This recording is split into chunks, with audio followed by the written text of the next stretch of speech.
see, I forgot that.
How was your salmon? How was your salmon? Oh, looks like we got a viewer in here. That's good. I see viewer 1. That's awesome. How are you, Juanito? Thank you for coming. I know we had a bit of a schedule mix-up today, like we didn't think we were going to do this today, right? Initially, the plan was to do it today, and then it got changed Sunday, and then, things for the Helter Skelter didn't quite come through. They weren't giving me certain pieces of data I needed, so what I said? Let's just go back to Saturday and do what we were going to do before, Saturday is honestly a better day to hold these things, so I just pushed back and said, if you want me to do a live stream for you, just give us the civilizations to put in the graphic, give me the maps, let me actually build the overlay the way we're supposed to do it, so, yeah. It happened in a matter of hours, but, in the end I decided, the league is, priority number 1 for me, so let's just get that done today, and then next week we can do, hopefully, Liga... Yeah, we'll do Liga A week 6 next week. Now we're doing Liga B week 2 this week, so, yeah. A lot of things came up, and I decided, let's go back to the original plan. Yeah, definitely. Hopefully people come, because I know I jabbled things around with all that, so definitely. I think I'm going to check a couple more servers and put my stream link on it. Yeah, I think, who might I send it to? I think I got one down there. This one. Yeah, I'll do this one. Yeah, just to be sure if anyone wants to come. Alright. Perfect. I'll give everybody, 10 minutes, plus or minus, depending on the arrival times of people to the stream, Want to give everybody time to come in if they want to see things live. If not, that's okay too. They can see the, they can see the recording afterwards, of course. So, yeah, I just think people like to come see it live so they can chat with me about different things going on in the matches. This is going to be I think this is going to be a smaller stream than usual. Liga B tends to bring in less matches since there's less of a roster of people, so yeah, definitely. Definitely not, well, how big were the last streams we did? So for Liga A weeks 4 it was an 8-hour stream, and then for week 5 it was almost an 8-hour one. So yeah, these streams can get pretty big for Liga A, but Liga B, the last Liga B we did, well, was close to 3 hours, right? So yeah, definitely. Yep. Awesome. We got 1 viewer right now. Looks like we got 2 views so far. Hopefully people keep continuing to come in.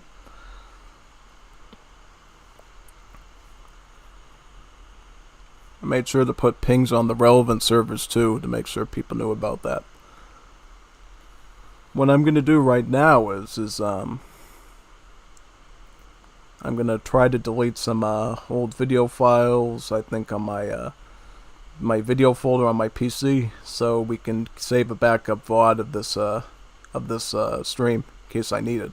You know, I don't think I'm ever gonna need them, but it's just a good thing to have anyways, you know, because in case YouTube doesn't archive it, it's better to just have the backup there, backup data I need to record it. So yeah, how much do I have on my PC right now? About like 200 GB almost. Yeah, that's perfectly enough for a Wars of Liberty live stream. I think most of these tend to be like at most like 40 to 50 gigabytes, so we're definitely good on that. Alright, I think we're good now. So I guess after all that's done, how is everybody doing that's viewing right now? Doing good? I knew things were a bit wonky this weekend with planning, but here we are, we made it. I can definitely say that's a relief, right? I honestly rather be here doing Liga than, you know, some DE stuff, you know. Yeah. One thing I hope y'all did this week was pre-order your Age of Mythology Retold premium package. Yeah. Hopefully you got the premium package because, at least for me, I feel like the stuff it includes is just really good. Yeah, it gives you the 2 expansions. You know, you get 7 days early access. It seemed like a really good deal, you know. The base game without the premium is like $30. It's only 20 more, so like $50 US to get the premium. That's a pretty good steal for 7 days early access, 2 expansions included, and that new Freyr, right? The new Norse god, probably a major one. Yeah, that's a really good deal. So I took the big fish, and hopefully it pays off in the end. Yeah, definitely. So yeah, these are all the matches, you know. I don't know why there's parentheses on these matches exactly. I don't know what that means. But hopefully it's perfectly good. One thing I see for this week of Liga matches that I didn't see for the last time we did Liga B was some tiebreakers. Yeah, the Gefas versus Lars series as well as the Pox versus Mark series. Which means that these Juanitos have maybe incurred a little bit more training this time. Which would be awesome, you know. These Juanitos maybe gain some skills we didn't see in the first week, and that would be pretty cool. Yeah, definitely. Alright, so where are we now on time? Almost 10 minutes? Yeah, it looks like we're almost 10 minutes, so I'm going to press the record button soon, and we can begin official proceedings. Yeah, let's do that. It's 5, 4... Yep, 5, 4, 3, 2, 1, go. Record. Welcome everyone, it's Unstoppable Stoletzi, and I'm here for a very expected and unexpected Age of Empires 3 Wars of Liberty Liga 2024 to 2025 live stream for the Liga. So we're doing Liga B week 2 now, so we're going back to Liga B again. This is only the second week of Liga B.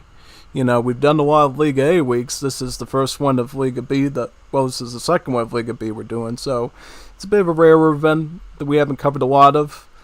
Liga B, you know, is for the Juanitos Nuevos, you know, our new Juanitos. So, without further ado, let's see how these matches go, you know. We saw a lot of crazy stuff last time we did Liga B. Hopefully we see some crazy stuff this time, too. And I do mean some crazy stuff. Yeah, 100%. And one thing I'm going to be doing, too, is making sure I know if this game out syncs, I go to the, yeah, I'll do that. Yeah. Just make sure if a game out syncs that I check it over on the next version of the mod, because I still have the older version of Wars of Liberty, just in case if anybody did it on the older version. I'm on the older version right now, so that's what we're doing right now. So, but anyways, who do we got here? We got Darkus as the Japanese. And we got Shock and Calm as who? Peru. Nice. This is an interesting matchup, you know, especially considering Peru can actually access Japanese immigrants, you know. They can get their own cherry orchards, they can get their own shrines, you know. It's kind of a funny situation in that sense, right? And they can even train some of the Japanese units, that be it under different titles, but still. Yeah, definitely fun. Japan in Wars of Liberty, you know, they did have some modifications, but it's mostly in the area of unit roster. Yeah. So, some of the units were Mar Knives, you know, no more Yumi Bowmen or Ashigaru Musketeers. We got Shiguma Musketeers and Kie Skirmishers. No more Nagis, we got the Gento Riders, you know.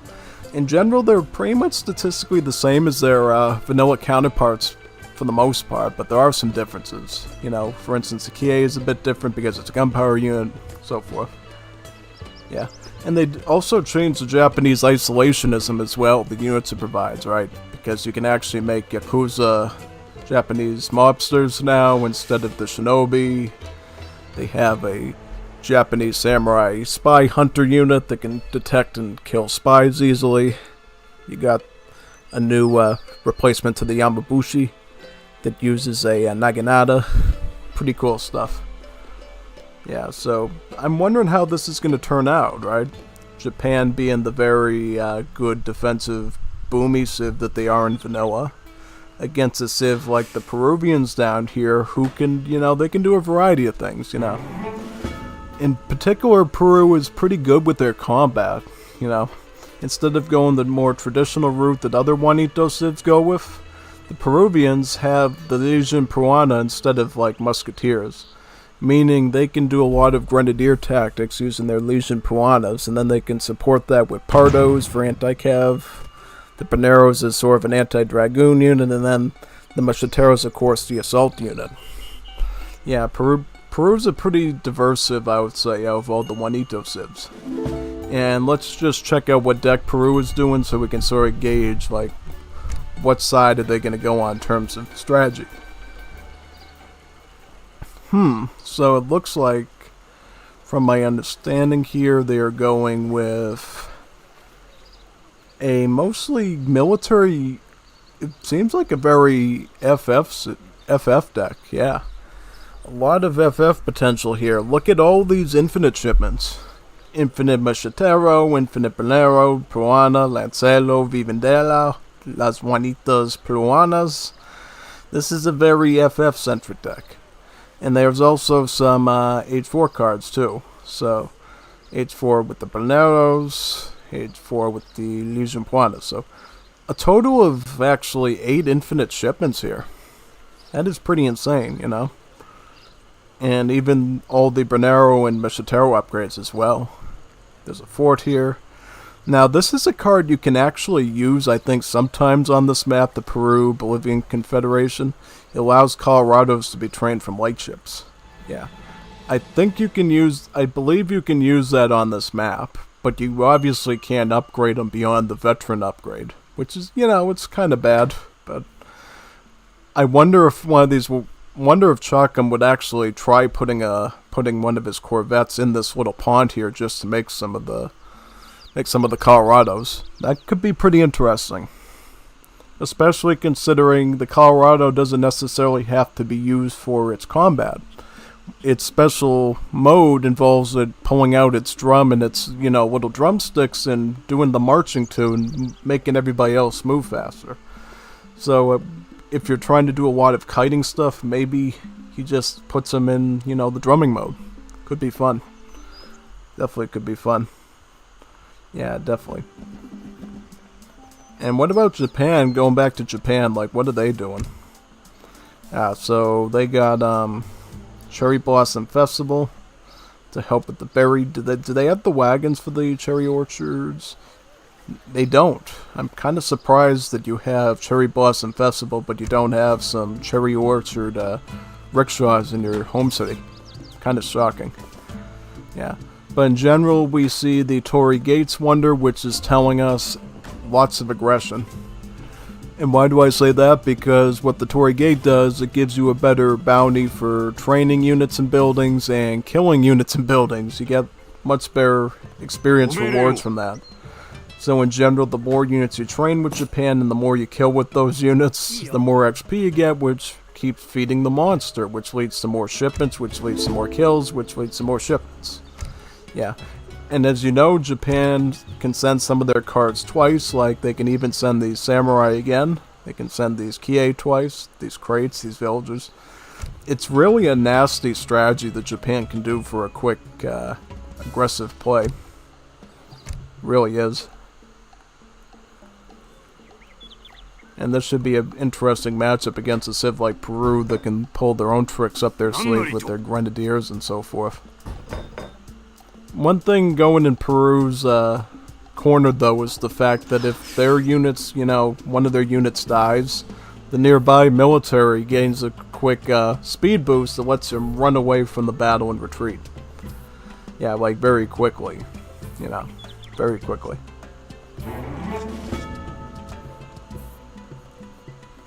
Huh. This is something you don't see every day, though. It looks like our little Juanito Darkus is going with only samurai. Did he watch The Last Samurai or something, or is he just feeling lucky today? I don't know. Kind of an interesting one, Technically, samurai are a tad bit weaker in Wars of Liberty because they only have one splash instead of two. So they are a little bit nerfed down, but in terms of costs, yeah. I think they should have honestly reduced the cost of this unit ever more slightly because it doesn't have the 2 splash anymore. Like, it probably should have been closer to that of the Mushitero, like 65 food, 65 coin or something. That's at least my opinion, Devs can do whatever they want, but I just think Samurai should legit be cheaper now because it's just like a 1 splash unit. I wouldn't even mind its like stats like brought down to make it like a 1-pop splash katana unit, would be an interesting addition for sure. So they're also training some kies, it looks like. So bit of skirmishers, also samurai. So it looks like Shotgun is going with an aggressive barracks. It's gonna be rushing hard with the Legion Piranhas. Yeah. These very tough grenadier units. This should be interesting. This should be very interesting. See, what makes grenadiers a pretty deadly unit is they get this charge attack where they can throw a grenade, does a little splash, and it has anti-infantry multipliers. It also has no malice, so it actually deals a lot of damage to things like cannons and cavalry as well. The only problem is it's a charge attack and you have to wait a total of 1 minute or 60 seconds for that grenade to be throwable once again.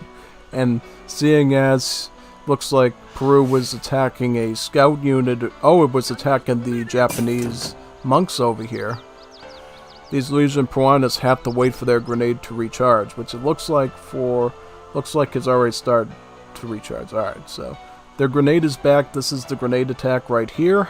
As you can see, it's 18 crush, 12 range with 2 area, 1.25 against infantry. Yeah, very powerful. Very powerful weapon. And I'm wondering what's going to happen to these samurai and kie once the Legion Piranhas are used against them. If Shotgun can be very careful, he can leverage these grenades really well and like wipe out all of Darkus's infantry and go for a quick, clean raid in and out. We'll see though. Depends. Alright, so the Legion Piranhas are going to target the kies, wiping out 2 of them. Some leftover grenades to attack the samurai with. Doing a little bit of damage. But now the samurai are right where they want to be, and they're going to start doing as much splash damage as humanly possible. Right? Yeah, once those grenade attacks are done, the Legion Piranha has similar stats to that of a musketeer, except it doesn't have anti-cavalry, right? And it, instead of the usual hack armor, it has pierce armor to make it a bit better against infantry, because we could really consider grenadiers of any kind like the Legion Piranha to be more like a anti-infantry musketeer, if anything. Yeah. But unfortunately, now that their grenade attack is gone, the kies are going to have an advantage, being that they're an actual skirmisher unit. Yeah, with the whopping... How much damage is that? That's like 19 times 2. That's really almost 40 attack. Yeah, that's really powerful. Considering the fact that Darkus is now spamming these kies right now, they're going to have an easy time dealing with these piranhas. Definitely. Does look like the piranhas are doing somewhat okay, though. They are dishing out a little bit of damage, it looks like. They're going to take out one more. Oh, nope. The monk finished that one off.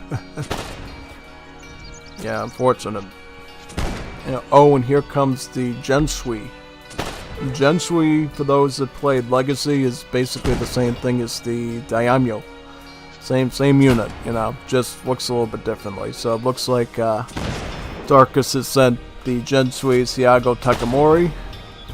This is the first Genshui you can get. And with him, you can, you know, train your infantry and cavalry on the front lines. You can receive shipments to him. It's a really powerful asset to have.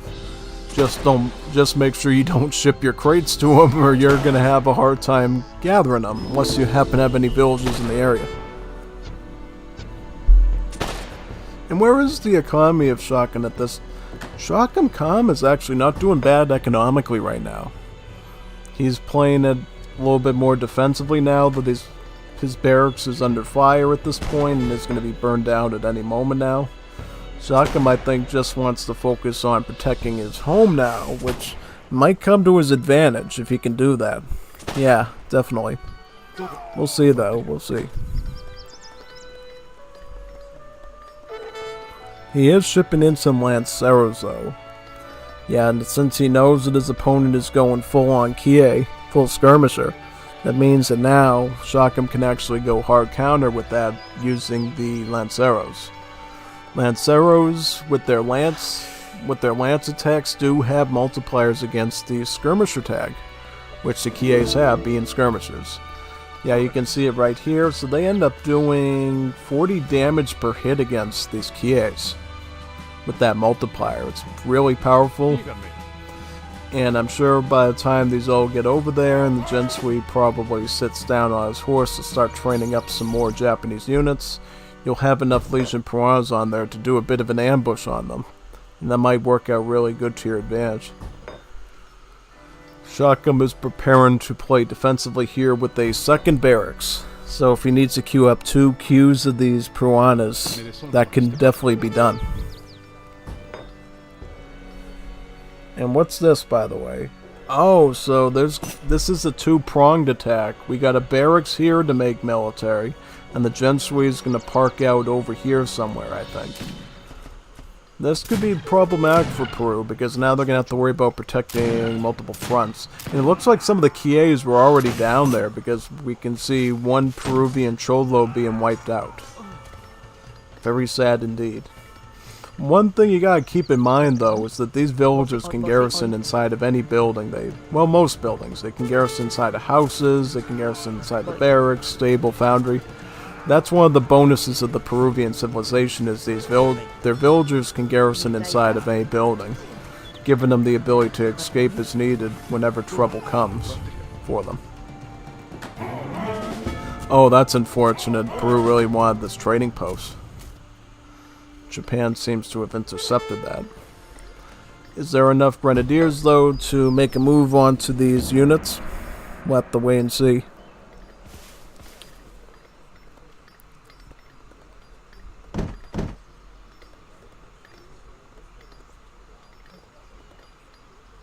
We'll have to wait and see if they can make a...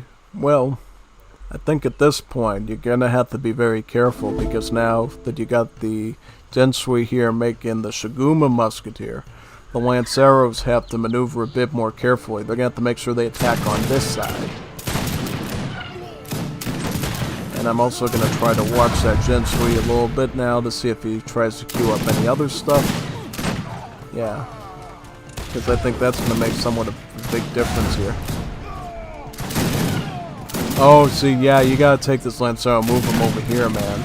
It's just gonna get eaten by that Shiguma's katana. Yeah. Yeah, unfortunately, when you're in this situation, the Gensui just has a lot of stats because it's a assault cavalry.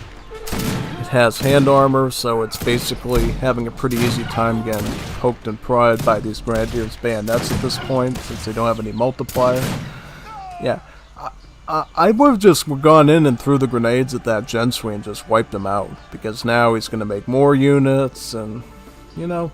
And also the fact that the unit is idle means that it also regenerates health, being a hero. So you want to kill this Gensui as quickly as possible. Yeah, unlike some of the other heroes in the game, like your Explorer, this hero does die. And you won't be able to access Yago Takamori again until you build the Shogun's, was it the Regent's Castle, the Shogun's Castle later in the game, right? That big giant wonder that can make the Gensuis. Oh no, Darkus just did it! He just shipped, how much did he shipped about 600 food to his Gensui, and now he doesn't have any villagers to pick it up with. All this sushi and all these mochi over here gone to waste. Oh wow, that's too bad. That's exactly what Shotgun Khan just needed, I think. Because now what's going to happen is he's going to attack. And does Darkus even know what this man just did? Yeah, he's moving his villagers over there. Is he going to do it in time, though? Yeah, this is going to be really bad. Unfortunately, I don't think Shotgun's going to do it in time. He's not going to realize that because he's not scouting this stuff, man. This is why you need the pressure. You got to scout on things. You can find really nice things like this if you scout. You know, his Fog of War Lily doesn't know about the crates now, and he could have really messed up his opponent right there. Yeah, absolutely. You know, but the world will never know now what could have happened if this Juanito Peruano came up with his army and took these crates of sushi and mochi and stuff away from his Japanese opponent. You know. Yeah, that could have been an absolute mess. Yeah, now we're going to see Japan attacking fully prepared with about 600 food in their back pocket right now that could have been sniped from them. Alright, well, we'll see. I mean, Shotgun is not out of it yet. Oh, no. You do not, you need to watch your pathing. You just went right into the samurai. Oh, that's the worst thing you could do. It's honestly better to charge into a group of Shigumas than to do that. I mean... Is he simping? Maybe Darkus is the Juanita Muy Bonita or something, and Shotgun wants this Juanita for himself, so he doesn't want to hurt her too much. That could totally be what's going on. Because you have to be an absolute simp to take your Lanceros into somebody's samurai like that. You gotta be simping somewhere. Yeah, Shotgun, you know, there's better Juanitas Bonitas out there, man. You don't have to simp that hard for us to, you know, get a date with this Juanita Darkus, you know. You can find your own Juanita Bonitas elsewhere. Yeah, don't do that. That was really bad. Like, if you took the Lanceros and you pathed them around this way and you forced the Samurais to pull in, that could have been good, and you would have been right where you needed to take out the Gensui. Yeah, absolutely. Oh, so we're going to get priests being trained. That's pretty interesting, you know. Not everybody uses priests. Priests used to be a really cool unit in Wars of Liberty when they had the ability to condemn their opponents to hell and stuff. Now you're just condemned with having a useless military unit that doesn't even have that much damage if you actually make them, right? So it's more of a condemnation of the person that actually trains them now than the enemy, right? Enemy can giggle to themselves, but now you have this useless priest that can just heal stuff running around you now. I hope that they can give these priests like some special power or something to make them useful again, you know? Yeah, it was kind of sad seeing the condemnability get wiped out. Condemnability was like the best thing that Wars of Liberty ever had. But at least your units are going to be nice and healthy now whenever Japan comes again, you know. Hopefully Shotgun Khan doesn't simp for his Juanita Darkus this time. And actually uses his units properly. That would be awesome. That'd be super good. And I didn't check. Did Darkus lose his Gensui? No, Siago went home safely back to the town center. Looks like Darkus is going for capital H now with a Great Buddha Wonder. That'll grant him temporary spies on the map for, I think, for like 5 seconds or something, then you no longer can see it, basically. Like, yeah. I don't always go with the Great Buddha. I would have rather gone with either the one that has... Wait a second, I would have actually gone with the Golden Pavilion. Because the Golden Pavilion gives you some Kie, and it also gives you the Golden Pavilion, which you can configure to upgrade the stats of some of your units, right? Like if you have it on the range mode, Kies will do more damage. If you have it on the hand mode, the Gunter Riders will do more damage. Especially when you know you're going to be combating a opponent here. The Golden Pavilion can give you that tiny little edge in attack or HP or speed you need to do the fighting with.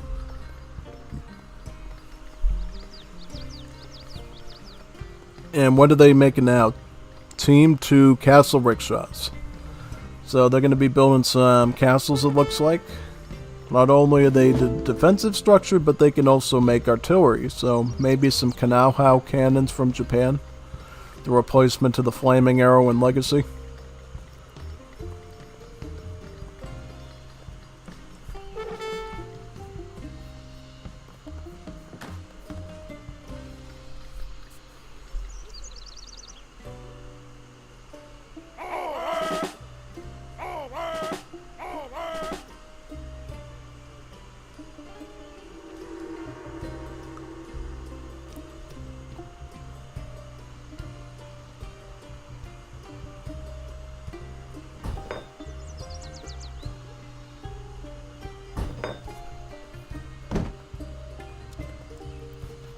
Is Peru gonna try to go for any sort of... Yeah, it doesn't look like it. It seems like Peru's just buckling down at this point for all H2 play for the foreseeable future. Yeah, they're starting to get fencing school now, which is going to allow these Legion Piranhas and whatever barracks units they need to make come out much quicker now. Yeah, depending on how you handle it, Peru could actually have the advantage here. You know, it all depends on certain things, right? If Darkus does like a spam of the Kanao cannons, that could grant them the advantage to win. But if they go with a lot of infant cavalry and these grenadiers, these Legion Piranhas get really, really lucky, Peru could actually pull off a win still. It's all going to depend on micro, geography, everything like that of the match, right? If the infantry in the wrong place at the wrong time, if units are too crumpled up together, these grenadiers can pull off a pretty good win. Yeah, definitely. Any more hunts in the area? Nah, it doesn't look like it. I think at this point Peru knows that there's a good chance most if not all their hunts are being consumed by the shrines right now and being used to trickle stuff to Japan, so they're just going to stay back on their haciendas as their economy. And as such, you see the first technology, the Campesinato, the first gather upgrade for the hacienda research. And Peru's going to go for an attack now. But Japan is all the way over here going this way. I'm a little bit worried for Peru at this point. I think this could hurt really badly if they're not in the right place at the right time. Oh, interesting. So it looks like Japan has also got in the Dutch consulate allies. As you can see, they have some Light Battalion flankers as well as some West Indische Jaegers, which are basically just Dutch skirmishers. So a lot of anti-infantry and anti-cavalry mixed in. The Peruvian army is focused on burning down those castles right now. They're going to take that one out. It's going to grant them some XP from the bounty of that. But unfortunately, now they're sandwiched in to the point that Japan can now attack them. Yeah, they have to be very careful about how they go about this. However, I do like the fact that the castle's being wiped out, though, and that shipping is... What's this? Going into melee mode against the Gunter Riders? I don't know, it might work. Maybe it does. I think what he's trying to do is he's trying to fight through the cavalry and then use his grenade throws against the infantry. Unfortunately, just way too much infantry, though. I admire the creativity, but just not the solution. Yeah. Or maybe he was just simping to his Juanita Darkus once again. Por favor, Juanita Darkus. Me encanta. Say encanto or whatever, I don't know. Kind of went blank on my Juanito language skills for a second there.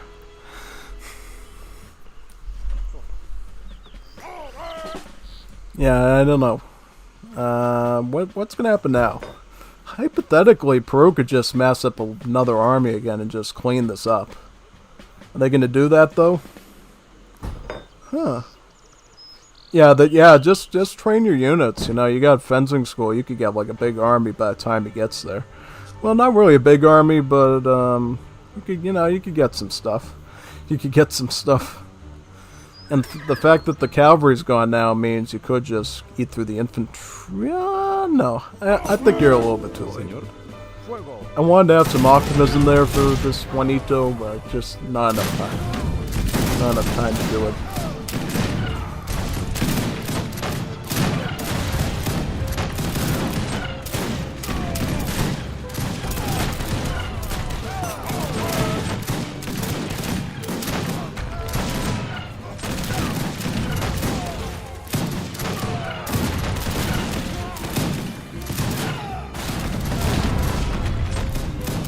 Yeah, just not enough time to replenish. However, I think they could maybe. I don't know. It's a little bit closer than you'd think that it would be.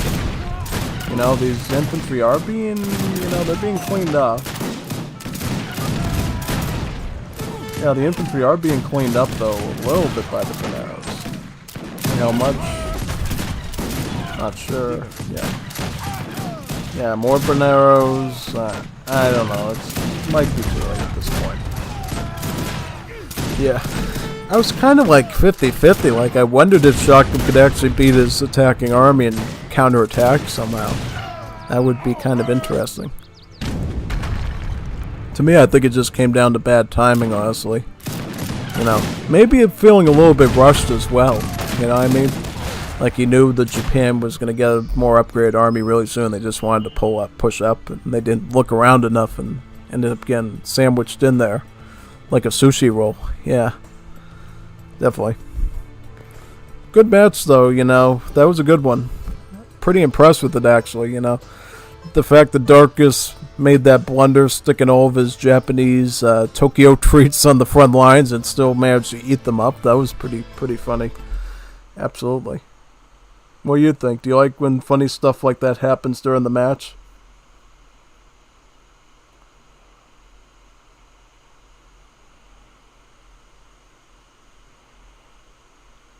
Yep, I'm getting a bit of an error here. Okay, for the YouTube. Good match, though. Good match overall. Just going to close this window. Okay. Let's boot up Wars of Liberty once again so we can get to match number 2 now. Yeah, let's do that.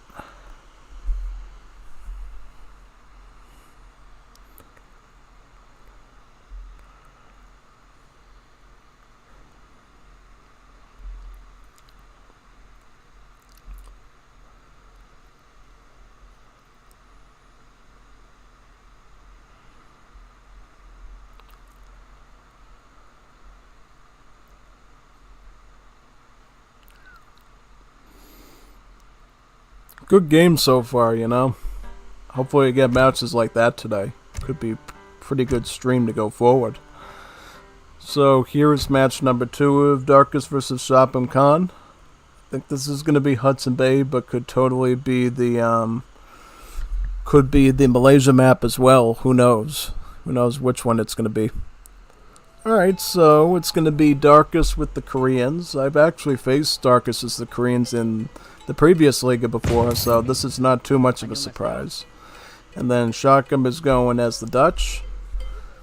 Very cool Civ in Wars of Liberty. Not the same as they are in Legacy, though, you know what I mean? If you're looking to do bank gameplay with these Dutch, it's just not going to work because they don't have banks anymore. What they do get, three different types of villagers. You got the Javanese, villagers based from Indonesia. They're good at wood chopping. You got the regular settlers. They're good at farming. They're good with berries and mills. And then you get the slaves. The slaves are good at mining and at, unfortunately, plantations, yeah. In general, that's the way their ultimate unit structure works as well, They got the Zwart Hollander from Africa as their gold ultimate unit. They got the wooden ultimate unit, the Machazi, from Indonesia. And then they got the Washmeester ultimate unit from the Netherlands themselves for food, so... Yeah, it's almost like a triangular civ, really. Triangle between Africa, Indonesia, and Europe, basically. Yeah, it's kind of the way the whole civ works. And they also got Royal Guard Marines, too, which not really nobody else gets except for France, but it's France, so what do you expect? They got Royal Guard everything. Yeah. But Korea, though, Korea's a pretty interesting case study, Korea has a bunch of cool abilities, and they're actually the only new Asian civ added to Wars of Liberty so far, so that make them feel really special, right? Yeah, it does. Biggest things to note about the Korean civ is you can actually garrison your military units inside of the houses and the barracks and stuff, and the town center too. Yeah, last game we noticed that Peru could do that with their villagers. Korea can do that with their actual army, Fortunately, not with their villagers, since they're not army. But yeah, basically what that means you can do is take a bunch of your archers, shoot the enemy, go in the town center, mess up their pathing so they try to torch the building, jump out, shoot more arrows, and preserve the value of your army. And that being said, it's not really a big deal if your building takes that much damage as Korea, because they do have an ability, a civ bonus, where their buildings will regenerate for free if left alone, right? If they're not being currently attacked. Normally you can repair your buildings by using the thing in the UI, right? Well, Korea doesn't have to do that. Their buildings will heal themselves for free. So, for a bit of I think it's a slower rate than repair, but you don't have to pay for it, which is great. And it means buildings that survive truly gain more value with the Korean civ. And let's look at the deck. This is kind of an interesting deck set up by Darkus. It looks like it's a combination between a fishing boom deck for Hudson Bay with a emphasis on military service examinations. And by that I mean this card here.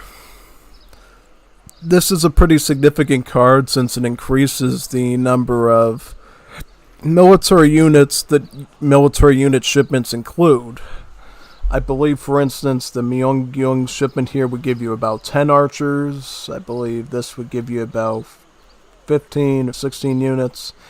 It can be pretty good. However, not enough military shipments to justify the card, though. That's the problem. Like, if you add, like, the Spearmen here, you add the Gungo Cavalry, you add a couple more things in 3 or 4, I would have said, yeah, that's a great idea, but you just don't have the military unit shipment numbers to justify the shipment, and I would say, nuh-uh, don't get that. It's not good.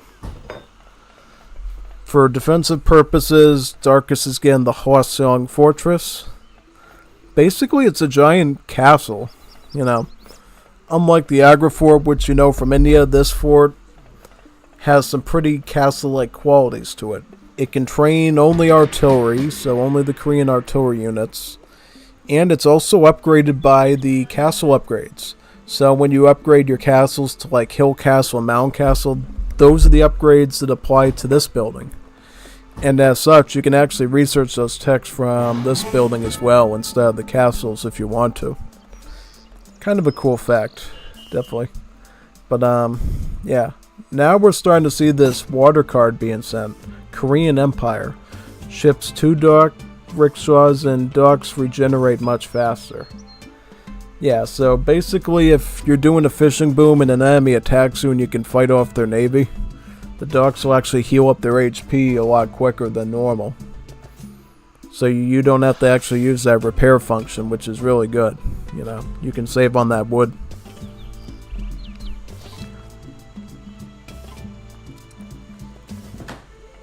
Yeah, it looks like Shotgun at the moment is just going with another villager shipment, it looks like. 5 of the Indonesian laborers to help with the chopping of wood. In general, though, this looks like a pretty standard 1v1 deck. You got some crates in Age 2, you got some villagers and army in Age 3. Interesting, no Age 3 crate resources, though. That's kind of interesting, you know. No 1k wood, no 1k coin. You'd think you'd see that. Even missing Age 2 coin crates, which is kind of interesting. You know, there is grenadiers there, there are flankers there, so it's not bad. It's just different, you know. And then you got frontier defenses as well, which is a great card you can use in any age to help fortify your base. Basically gives you 2 outpost wagons that you can use to build outposts with, that leading to a total value of like 500 wood in the end. But it's in the wagon form, so you don't actually need villagers to build it, and it builds a lot quicker than what the villagers usually can do by themselves. Yeah, other than that though, I see some late game stats improvements here, so maybe we see that. I think it really comes down to how Korea fights in Age 2, because theoretically, Korea wins here based on its military roster. They just need to make their famous Myeongyong longbow archers, I feel like, and they can pretty easily take this out. You know, reason I say that is the Dutch don't actually have any skirmishers anymore in Age 2, right? They still have skirmishers, but they're no longer available in Age Early anymore. You know, you have to wait till Age 3 to get them, which is kind of painful. Kind of painful to deal with. Actually, the only skirmisher you can get in Age 2 is the Marines. If you have the shore leave card to enable them at the barracks, which this Juanito did not bring with them today. So it's going to be all flanker and grenadier combat from the barracks, it looks like. And if you run into too many archers, the only solution will be either mass up the grenadiers or use hussars to do it, basically. You got hussars, of course. Yeah, Korea's going to be doing a double dock fishing boom. And eventually they should probably try to send Joust and Yobo. It makes the fishing boats cheaper, move faster, and have more line of sight. This will be really good for seeing any potential ship threats coming in the water, as well as just having more fishing ships out quicker. Quicker because they'll be cheaper to train, pretty much. Just like the Schooners card does. Gill nets is also being researched to make the fishing boats a little bit more efficient.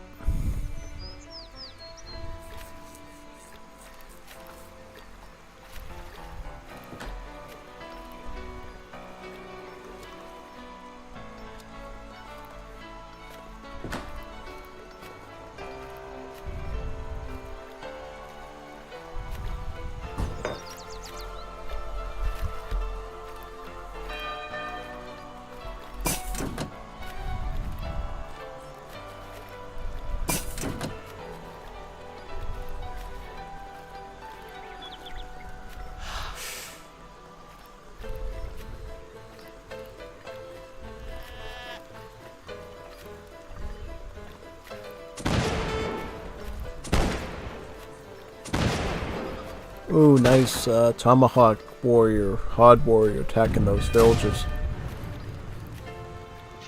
Hod Sani tomahawk.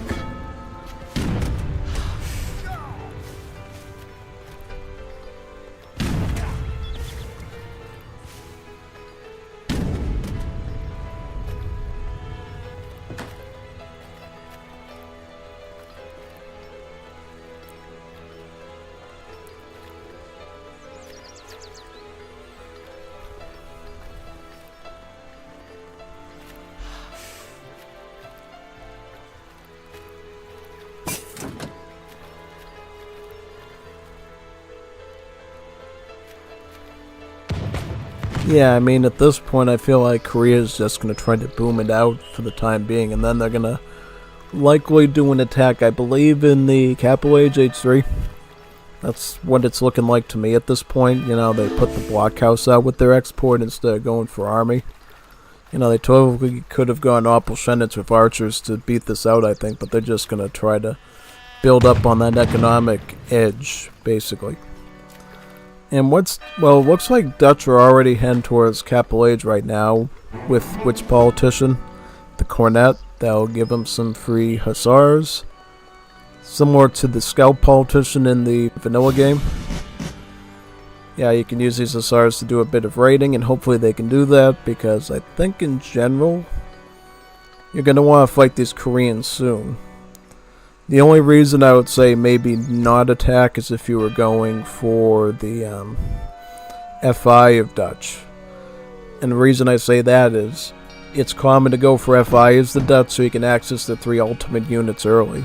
And then you can send this card, which Shotgun actually has the ultimate combat to give 15% stats to those ultimate units, leading to a pretty formidable army. But it doesn't look like they're doing that. I see the shipment of 4 hussars, it looks like. Why 4 hussars? Don't they have the 5 hussar shipment? I don't know. I've never looked into hussar shipments of Dutch before. If they had like the 5 hussar shipment, that probably would have been a better one to go with. Because you got one more cav you can work with. Here it's just like 7 units instead of 8. So now what I feel like you're going to have to do is you're going to have to put these into defensive formation, make a nice little ball with them, and try to hit 1 unit at a time with them. It might go good, it might go bad. So what's going to be the new one? Oh, Grand Palace. Alright, so Grand Palace is the booming wonder of Korea. It can actually produce villagers for free over time, just like Ottoman town centers do. And it also contains the level 1 market technologies of Europe. So hunting dogs, gang saw, placer mines, great coat, blunderbuss. Only for double price though. It's usually better to get this wonder earlier on so you can research those sooner. Because as you know, hunts are not always a guarantee. They're not like an infinite thing on the map. Eventually, when the animals are dead, the animals are dead, right? Unless you got a special power or something like the Lakota do to ship in bison or something. So yeah, it's better to get that sooner. And it ends up leading to I think it's a slightly better gather rate than the opponents do. Or is it a little bit more even? I don't know. Yeah. I think you end up with a slightly better gather rate because you got all the market technologies from the Asian market, and then you get hunting dogs and placer mines on top of it. That sounds pretty good to me. That sounds pretty efficient.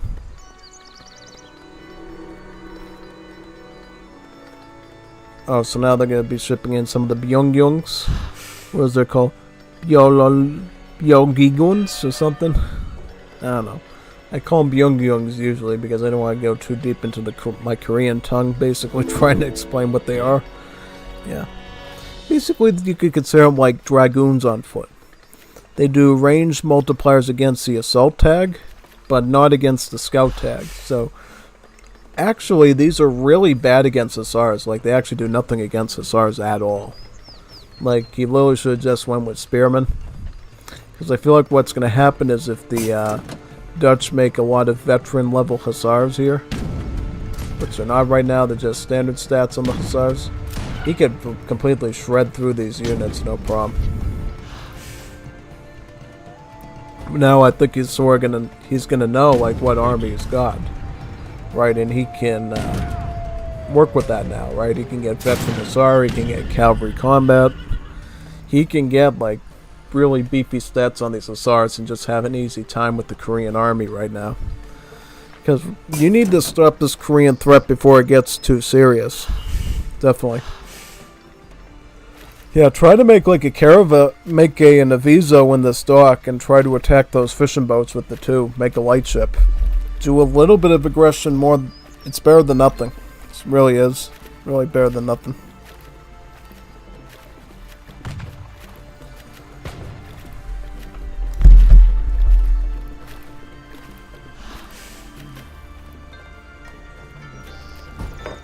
Yeah.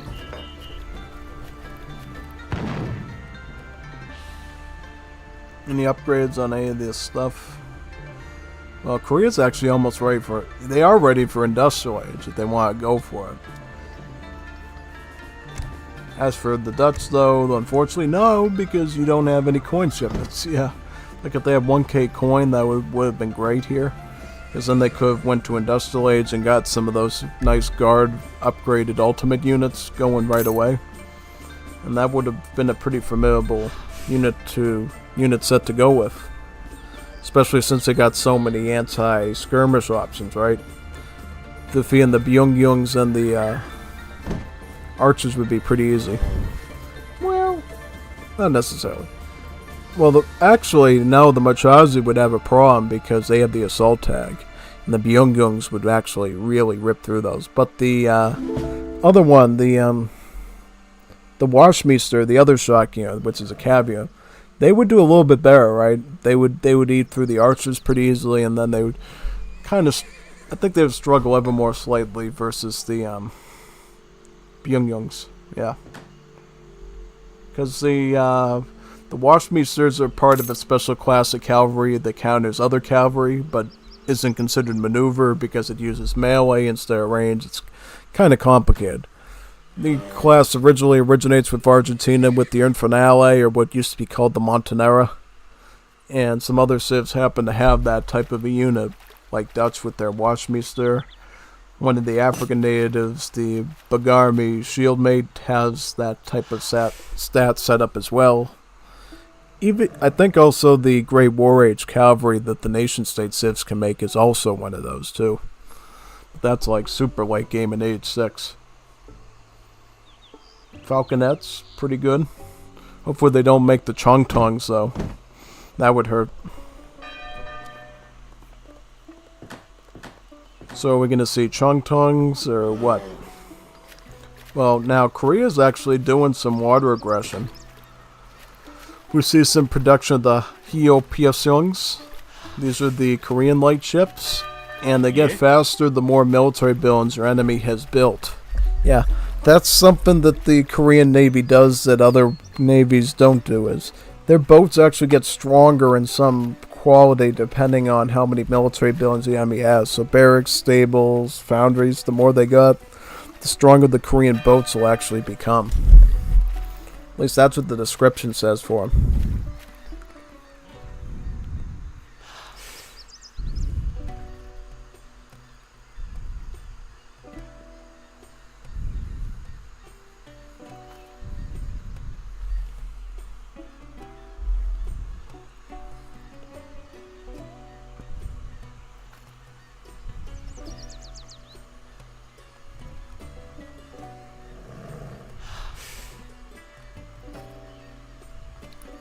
Oh, Huachas. That's going to be good against infantry, but not as much against the Falconets, though, of the Dutch. They're not called Falconets anymore, though. They're called foot artillery. Same stats, same icon, same description, all that. Just a bit of a different name.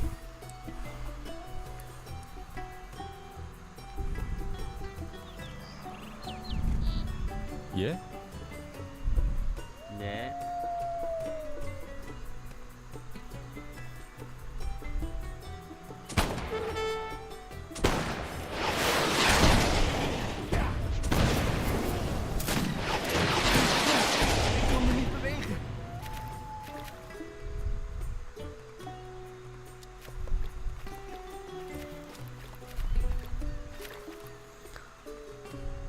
Industrial Age, Netherlands. Yeah, they could go Industrial Age. Or just train Grenadiers. yeah, no. Look at these Huachas literally farming the Hussars. That's not supposed to happen. You're not supposed to fall in those type of traps. You're smarter than this.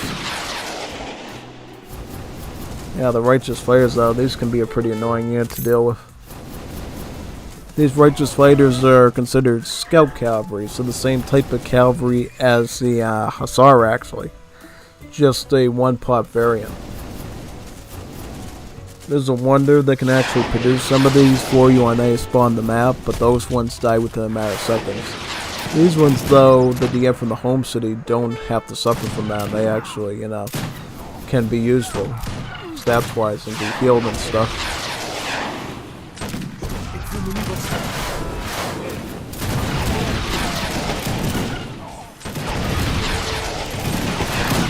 Oh nope, those Huachas are doing great work.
Marines, interesting choice actually. They are a reasonable choice because the Marines have, being a naval unit, have multipliers against the Fire Lancers. Yeah. Pretty interesting, yeah. However, I don't think that they are going to make much of a difference here since it seems like they're kind of on the cusp of defeat at this point. Yeah, resources have basically been burned out at this. Yeah. The fact that you still got Huachas on the field means that you're not going to be able to fight these infantry anymore. That's going to be another defeat for you, unfortunately.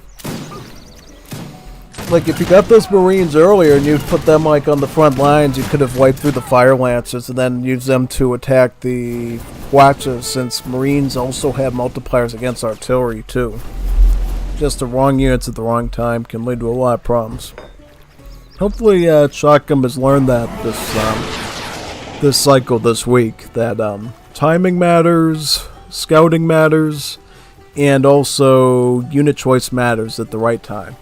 Because if Shotgun scouted a couple of times in the last game, he would have caught on to the food situation, would have intercepted that, and could have been in Japan. In this game, his issue was more with timing, right? Well, actually, timing was the problem last game, too, because his attack timing wasn't quite on point because of, again, no scouting. But this time, the timing was off because he knew that there was a good chance that Korea could make Fire Lancers or Huachas and chose not to make the Marines earlier. That ended up costing him everything here. So, those are sort of like the three takeaways for this encounter, I feel like, in Liga B.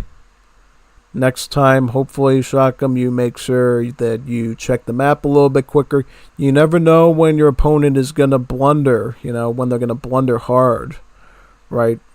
You got to check yourself before you wreck yourself, right? Like that rap, that's where that comes from, Check the map so you don't end up ruining your chances of winning. That's really what you got to do. That's where that rap comes from. Got to check yourself before you wreck yourself comes from. So make sure you scout first, come up with the plan in your head of how you're going to attack, where you're going to attack, what you're going to attack with, and get it done as quickly and efficiently as possible. And ideally with as least resources needed as possible too, like Chinese checkers, The more resources you can preserve for later, the better, basically. Now we're going to do the next encounter. We're going to do Gafas versus Lars. This is a 3-match encounter, so this one goes all the way to Malaysia, it looks like. This one should be pretty interesting. Yeah, definitely. Let's see, though. Let's see how this one goes.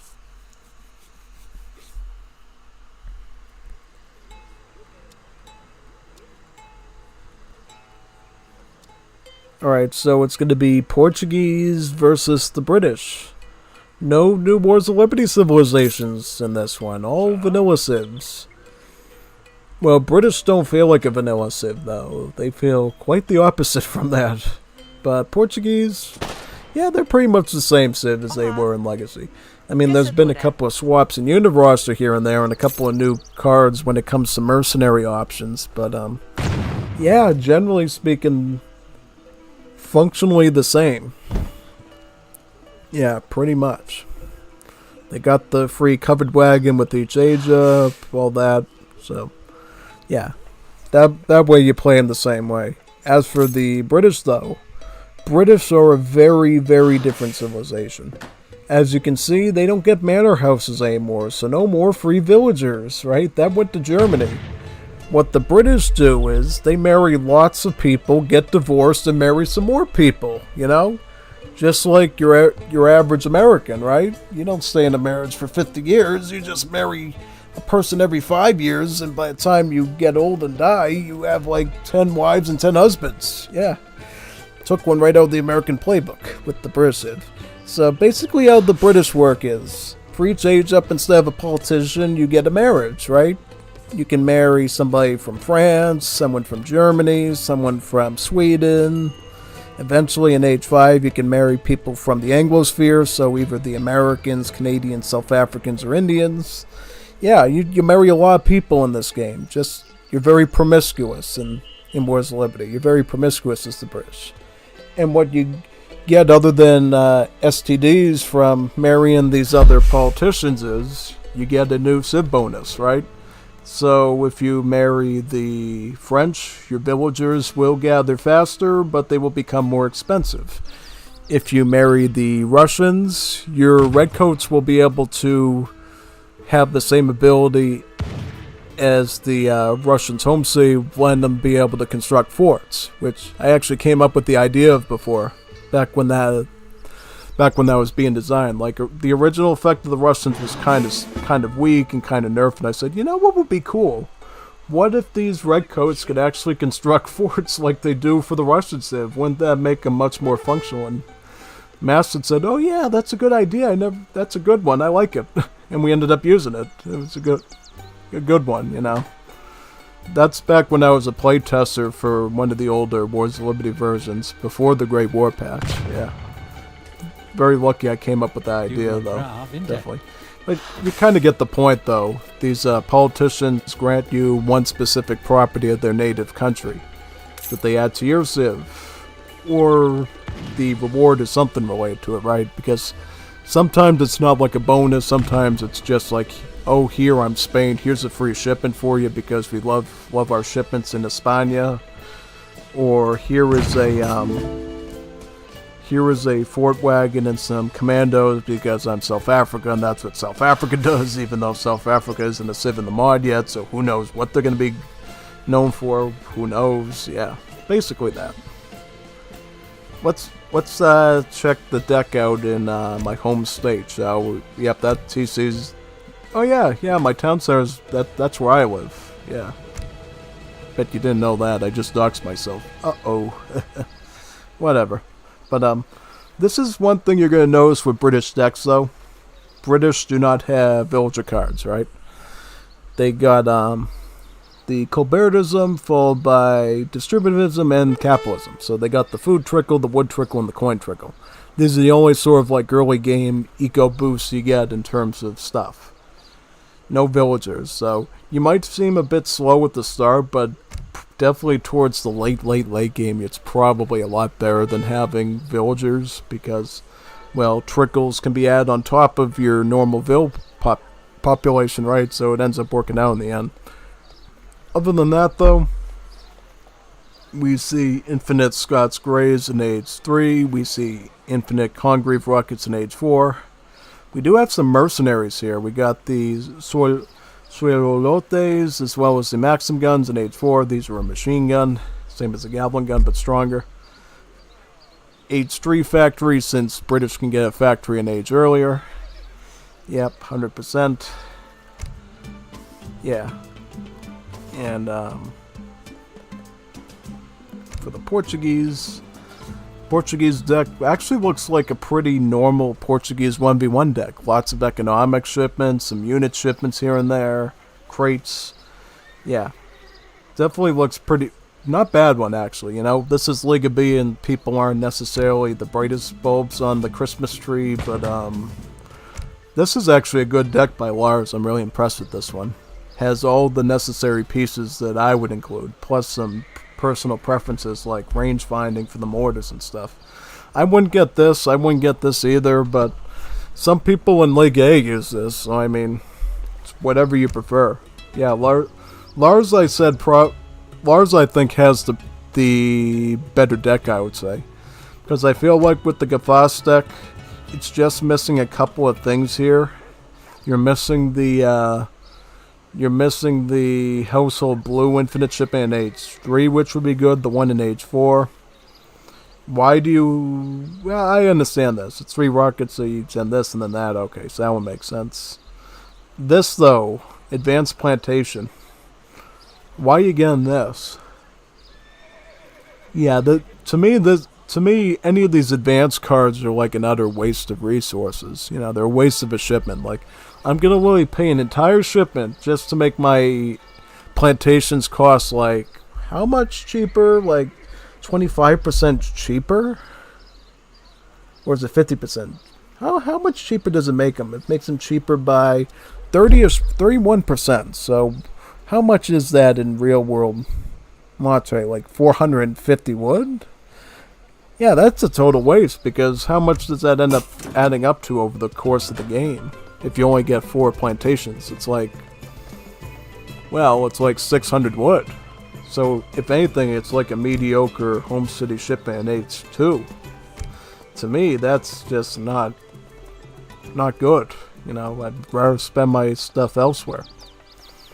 That's just me, though. That's my personal opinion on it. Yeah.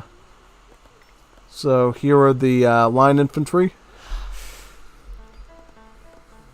And I just realized I clicked into the Wars of Liberty newest version of the Liga, and I actually didn't mess it up.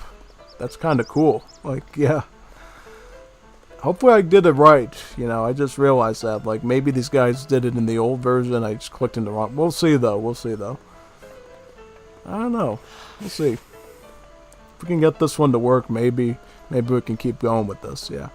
Because, see, this is the new portrait for the line infantry. That I think... Have you seen any matches with the new line infantry icon yet? Yeah, this is the new one. And I actually made my PFP in Discord this too, because I really like it. Yeah, this is how you can tell right away if you're in the new version of Wars of Liberty or the old one, is the line infantry portrait. Yeah, so we were in the new version. Maybe because we're using vanilla civs here, maybe we can get away with using this setup for now, I guess. Who knows? Maybe. Yeah, I really don't want to have to restart my game again, though, to do it. But you never know. I don't actually know, like, when... You know what we need to do next time when we have, like, a patch come out is... Whenever somebody passes me the gamer coins, they need to label what version of the patch to use on these ones. Because sometimes I'll forget which one to use or whatever, so I can have, like, a mental note, like, okay, we're in the wrong version, we need to go to this version. Yeah. Yeah, I honestly, yeah. I was a bit shocked that they actually released a patch during the time of the tournament, because the way that would mix things up a bit. I'm probably going to keep my old patch Wars of Liberty directory available until the end of Liga A Week 6, which would probably be a week from now, because I think there are some games that were played in the old one there. I guarantee there were some that were. There just has to be. I know mine were played in the new version, but other people know. Yeah, so in general, we're seeing pretty similar unit comps here. Musketeer and Skirm versus Musketeer and Skirm. Volunteers are just crossbowmen. You know, crossbowmen with a gun, basically. Same stats, same everything.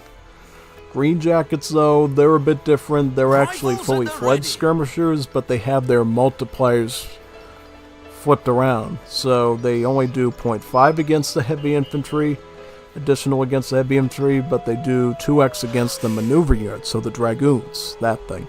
They're better at, like, wiping out dragoons. They can still fight musketeers really well, they're just less inept at less adept at, I would say. Slightly less. If that makes any sense. Yeah, but if you're like fighting dragoons and trying to protect your cans, these green jackets are excellent for that. They're only missing about 2 range that the average skirmisher does, since it's kind of like an early skirm, so they have to like miss something, right? That's the way Wars of Liberty works. Yeah, you had earlier they're like lacklustering in one area or something. Yeah, pretty much. Oh, stable. So Lars is going to add some hussars in too. Interesting choice. I definitely like what Lars is doing here. And Lars's town center placement also very good. Granted, when I tried to place mine here against Chapo, he just had a barracks right over next to this mine, and it was like, I just got burned down. It was horrible.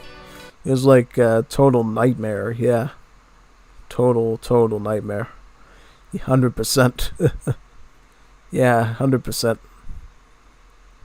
All right, so let's go back into the game. Okay, so what now? Yeah, also looks like British did age up with the Dutch marriage as well, because I see they are able to produce the Hindustani labor instead of the Indonesian one, and then they got the African slaves. Yeah, they gotta fix the tags on this, because technically the slaves for the Dutch should also have this tag about the bear mining and plantation guy, right? Did they fix that? I hope that they did. I haven't checked it out yet, actually. I should probably play a game as Dutch today or tomorrow or something, see how that goes. Yeah. So this is the frontier defensive shipment, so 2 outpost wagons have been sent, pretty much. Yeah. I'm going. What needs doing?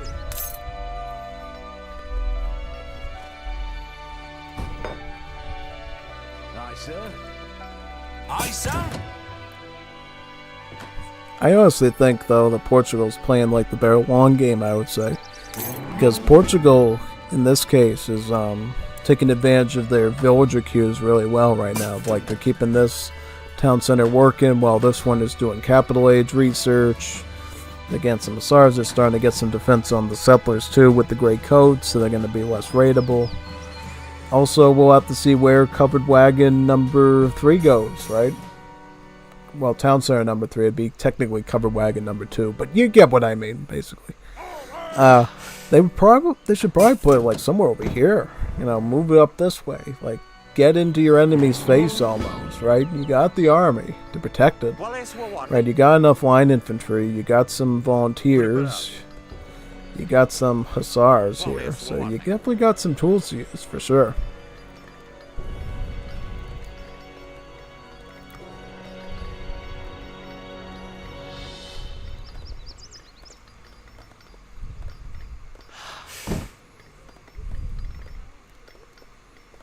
Yeah, and if we outsync or whatever, I'll just restart the game with the old mod version and just fast forward it forward for you.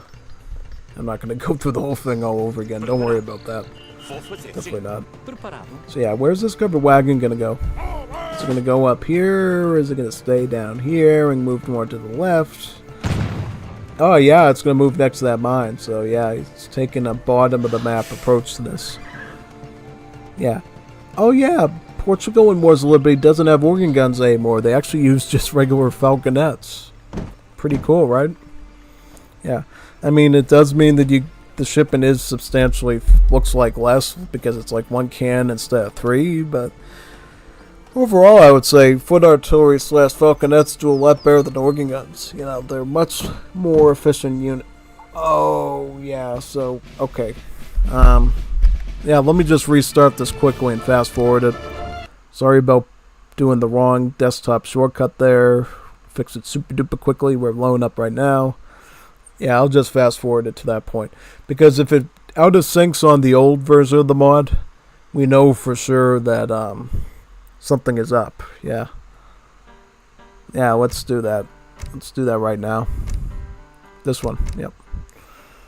Yeah, because sometimes, you know, you'll get an out of sync even if you're in the right version of the mod. So don't always think, hey, I've got V mismatch.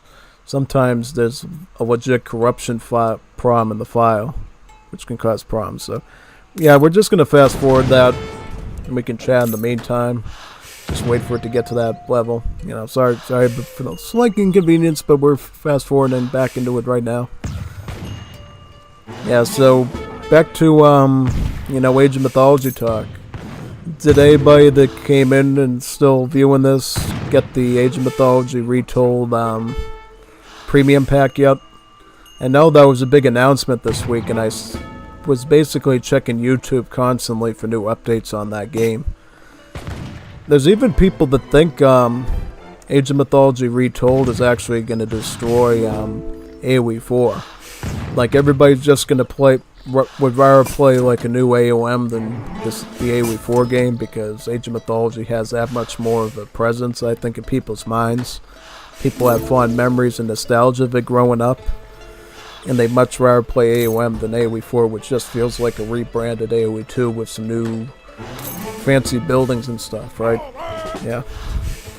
Yeah, I would say I probably, like, I haven't done a lot of AoE 4 myself, right? And I'll say with pretty much confidence that I would rather play a new Age of Mythology than really get into yeah, I think so. I think I'd rather do AOM more myself, for sure. Yeah, see, it was a version mismatch, because see, that Minutemen card, well, that Minutemen thing was sent from the town center, or was canceled or whatever, and we didn't outsync, so yeah. Alright, so we're back to where we were before. Lars is here with the bottom chunk of the map still, with his third town center being constructed near the mine. Seems like Gafas up in the north, though, has amassed a pretty good number of redcoats. He's going to be getting married to a Belgian woman, Princess of the Belgians. That one actually grants you access to the Belgian native warriors, the ones from the Congo. So the Nyam Nyams, the Zappa Zaps, and the Hunga Mungas. Yeah. And as same thing with the Belgian Civ, since they're native warriors, they don't cost any population. So it grants you a nice mass of about 45 additional infantry units you can add on top of your regular army. Quite good, I would say. And that marriage also grants you a native embassy wagon that you can use to start training those natives right away with.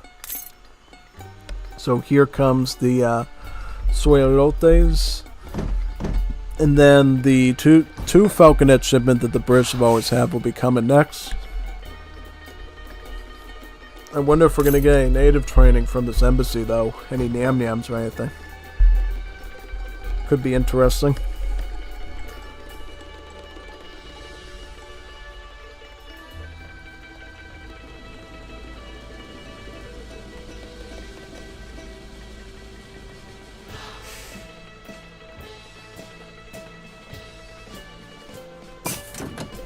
Veteran Redcoats is now upgraded.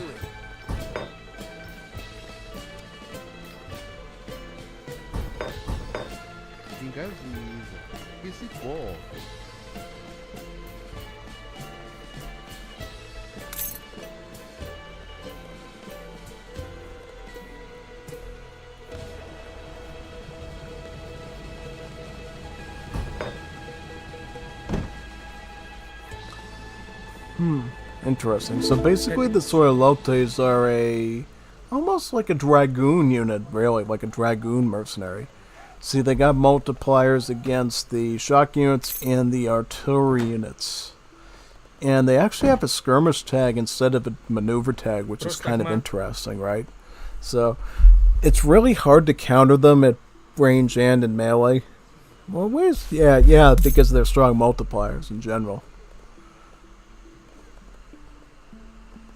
What's their hand attack, actually? I don't see their hand attack. Because they actually have, these guys actually get 2 ranged attacks. They get a ranged attack at range 30, and then they get another one at range 20. So they're good at actually sharpshooting units, which is pretty cool. They can even, I believe they can even outrange the foot artillery, I believe. Ever more slightly, yeah. Gotta be careful though, because, it's a mercenary, you can't like retrain them or anything, so if a foot artillery does happen to blast them, there's no going back in terms again of Gafas is now training the Nam Yams as well as shipping in cherry bums. What is a cherry bum, might you ask? Sounds kind of British if you ask me, but cherry bum is just a British Hussar-like unit, but its resources are swapped and it has slightly different military stats. All prisoners again. So it's actually only 80 food to train them, but 120 coin. So it's literally flipped on its head.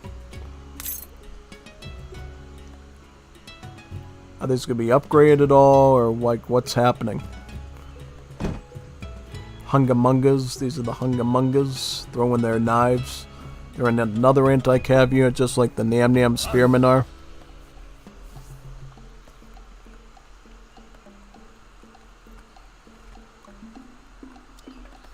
The old line infantry upgrade. The old line infantry icon, I should say. Oh, what's going to happen with these foot artillery, though? Are they going to be managed properly here? Well, looks like the cannons are being slightly maneuvered, which is good. Oh no, I don't like this though. You gotta make... Well, it didn't look like Lars was intended to do that. It looked like the cannon's AI is just sort of acting wonky. That happens to me in arena so many times. Like, I'm trying to move my cannon around and then it tries to go on the horse, and yeah, it's kind of funky how that works. Cazadors though, the Cazadors are a really good unit here. In general, they have 50% pierce armor in Wars of Liberty. Well, some pretty good damage. So pretty solid skirm all around. Oh, but the Soyalotes though sniped that last can down pretty easily. Lars is going to try to respond with Culverins, it looks like. One Culverin, more Cazadors, some Dragoons. I wouldn't be making any shock right now because of the Soyalotes on the field. I'd rather just double up on the Cazadors at this point. Is another Cove going to be added in?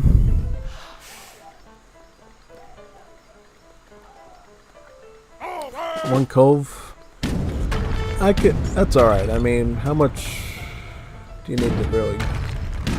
Well, if he's not paying attention with the Soyalotes, you could probably jump in and like take one out right away. But here's the thing, if you're going with only 2 Coves, you gotta hope that it lasts long enough to finish off both of the artillery units. Because if it only takes out one, you're still in kind of trouble there. And you're gonna have to deal with that. Yeah, unfortunately.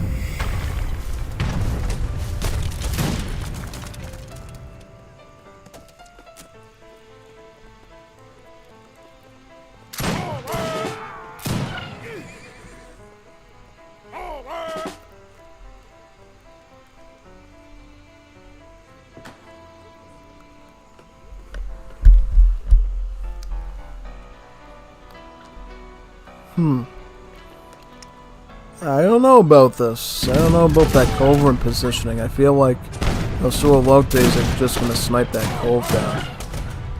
Oh, yeah. Alright. I think you can... Yeah, you got that one with the Culverin. Nice. Can you get the R1? Get the R1. Yep. Perfect. Okay. Lars is doing okay-ish. Okay-ish. You need to use that market, I think, to just get some more Cazadors, or you gotta queue in. You gotta get some idle. Juanito, más rápido, Juanito. Make some canones here, some falconets, with some foot artillery. Oh, here's the Scott Grey, the infinite shipment coming into effect. So basically, the difference between Scots Greys and normal Dragoons is they use a straight sword, and basically with that straight sword, it is a splash attack weapon, basically. It's the same sword that actually the Cuirassiers use and the other heavy cavalry use. So yeah, that's basically the only difference, is it's splash attack and melee. Making it pretty good at like fighting assault units. Not the best because they have hand armor as well, but in general, if you can like amass up a bunch of Scots Greys and attack some cav with them, it can do some pretty good damage. And by extension, since it does have multipliers against Scout, it does make him even better against Scout, really. In the melee course, you know, Maneuver usually does not have ranged multipliers against Scout, only melee ones. Yeah, Scout Cav is like light cavalry, light hand cavalry like Hussars. Assault is like Cuirassiers, like heavy cavalry, like a knight. You know, people always wonder what these unit tags actually mean in Wars of Liberty, so I figured I'd give like a little bit of an explanation of them again to people, because I feel like people need a lot of education on them, you know, because people, I feel like in a lot of matches, kind of make the wrong counter to something. I noticed that, and it's like, alright, we need to really teach these Juanitos and Gringos, you know, basically, what units we're supposed to make and when. Takes a bit of getting used to, though, I will say that, for newer people. Because it might be coming out of Definitive Edition or something, and then I actually think those coming from Definitive Edition might have a slightly easier time with some of this stuff, because, you know, I think Definitive Edition did a slightly better job with the unit tags than they did in the Asian Dynasties, right? They actually made it clear that light infantry should go to skirmishers, and then Coyote Runners should be part of something called shock infantry. So like a foot cavalry, basically. And then ranged shock cavalry, shock infantry is like the Eagle Runner Knights, that type of thing.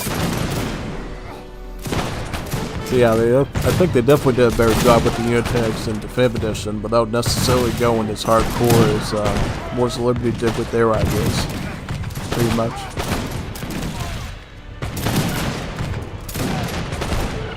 Yeah, doing good though. Definitely doing good, I would say, if you're the British. Yeah, Lars has basically drained his entire income at this point, so I don't think he's really coming back from it. And what the Nam Nams do really good is they're like a really good siege unit, because they're a spearmen, right? They do 44 siege, do really good crush damage into the buildings.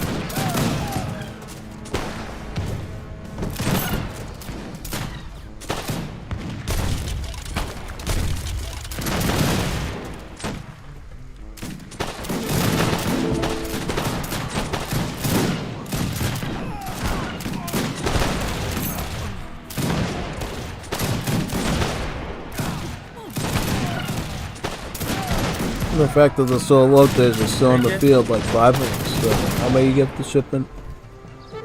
6 of them. So most of them are, yeah, like all but 1 are still there. Basically, it stops Hussars from even being a threat at this point.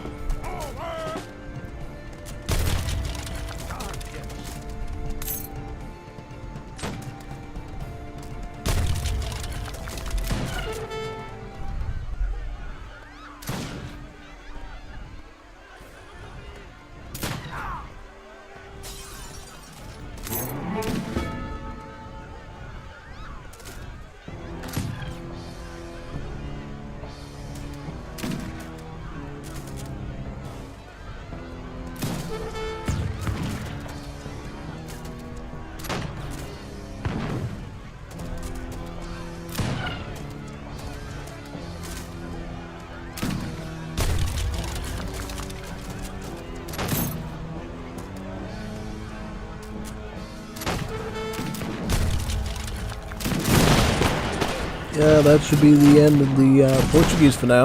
Yep, 100%.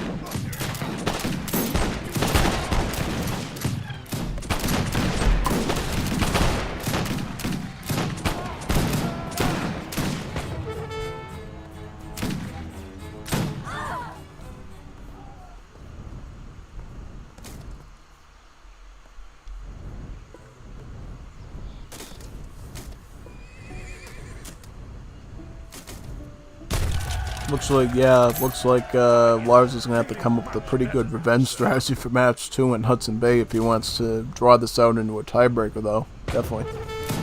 Wonder what Lars has in mind, though. He did okay-ish with the Portuguese. It's just they didn't like produce things quick enough that he needed to. Like if he had like 5 cannons down, then could have blasted his way through some of these units. Like 3 cannons, more Caçadores, you know. The problem with Portuguese is you get so many units you don't know, you get so much resources that you don't know what to do with them. And if you can't use it right away, it's not even worth playing them, right? Portugal's good for those that like to turtle up, boom up, and then have lots and lots of resources. And one thing you'll find is, especially what we're going to find out in next week with Liga A6, is games with Portugal are much higher chance that you're going to see somebody go with the Great War Age. Yeah. Because you remember my opponent went with the Great War Age, but next week I'm going to use the Great War Age against an opponent. And that should be a very interesting thing overall, so yeah. I guess the lesson here for Lars is try to make units quicker. Your whole macro with Portugal was a good idea, but just make the units quicker. Yeah, like don't get so capped down with lacking production buildings and houses that you can't amass an army. Like if you could have like made some good unit choices and stuck to the plan, I feel like you could have beaten out this British army and made it a bit more even, right? Obviously British were doing pretty good economically as well, so it would have been a tussle, but at least then you'd have a fighting chance. What you did here was you collapsed way too quickly because you didn't have a foundry right in your backside to make cannons, and yeah. Good work using only 1 culverin though. I would have thought you would have needed like 2 of the culverins or something, and that just, yeah. Definitely went a little bit more unexpected.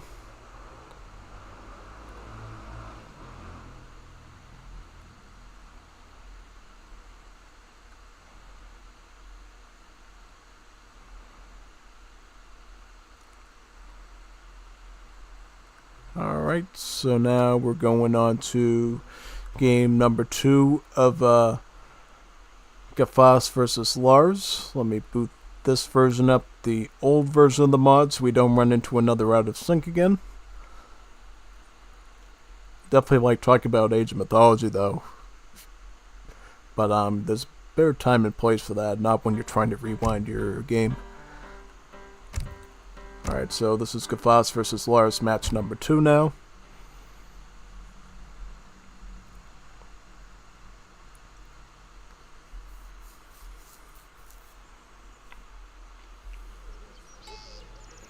Okay, so we got Gafas going as the Dutch, and we got Lars going as Antimos, Plostegma, Fulame Malesta, basically Greeks. Yeah, Greeks are a pretty good civ in Wars of Liberty, namely because with their landowner's investment wagon that you get at the start of the game with any Balkan or nation state civ, you can actually build a dock with them, which is a really good value. Yep, let's see where Lars puts his dock in the end. Why is his dock getting hurt though? What's hurting the dock? Why is the dock getting hurt? Can I explain why that that wagon is taking damage? What's up with that? I don't understand why this wagon is taking damage. Is that like normal or something? Like I've never noticed that this wagon actually takes damage. Yeah, he's gonna build right there, yeah. You gotta build at some point. Like if your like wagon's like losing HP or something, you gotta do something about that. The main reason for constructing dock as Greeks is because the dock produces fishing ships for free actually. That's the main reason for the Greeks. And that ends up making the Greeks sort of feel like the inverse of the Ottomans almost. While the Ottomans do their free villager stuff from the town center, the Greeks do it from their docks on the water. So yeah, kind of the same sort of bonus between the two civs, just from different sources, right? One on the water, one on land. And that's sort of what makes Greeks a competitive civ in 1v1 is the fact that they can get really good food economy. You know, they can be working on their peasant economy on the land like this with the TC. All the while using the fishing boats to gather the food. Yeah. It's pretty powerful, I would say, certainly. And I think against the Dutch, this does give Lars a pretty good chance of being the Dutch, I think. One issue you want to be careful of, though, is the Dutch ability to kite units. Yeah. Because basically the Dutch have a really powerful unit, the flanker, in their roster that can do a lot of hit and run against you, and you need to really be careful of that.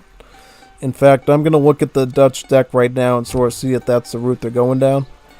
Oh, they are. So they got this card here, the Chateaurouge Mobile. It adds 0.5 movement speed to the flanker. And the flanker's base movement speed is 4.5, giving it a movement speed of 5, which is the same as the Swedish Bevringer. This means that the flankers can effectively hit and run really well with their infantry. Or at least with their flankers. Like, they can shoot, they can run before you can even hit them back, and then they just keep doing it. It's really obnoxious. What's more is, Gafas, inspired by me, perhaps, actually went with Advanced Arsenal as well.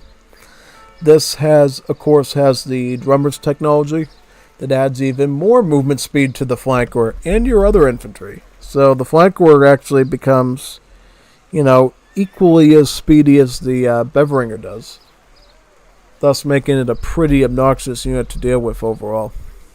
Yeah, really is. Other than that, though, interesting crates, like 1k food, covered wagon. Not quite picks I would do, but whatever. Here's a critique on this one.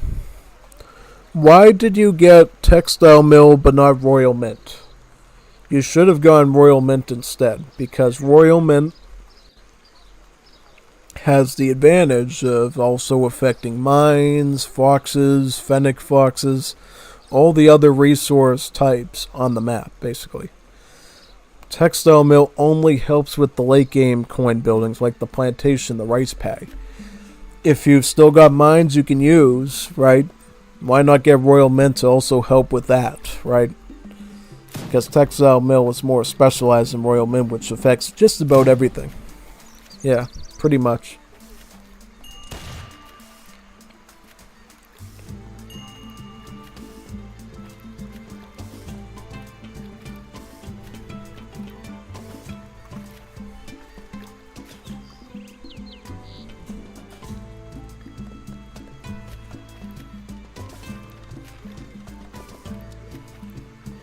Έτοιμοι.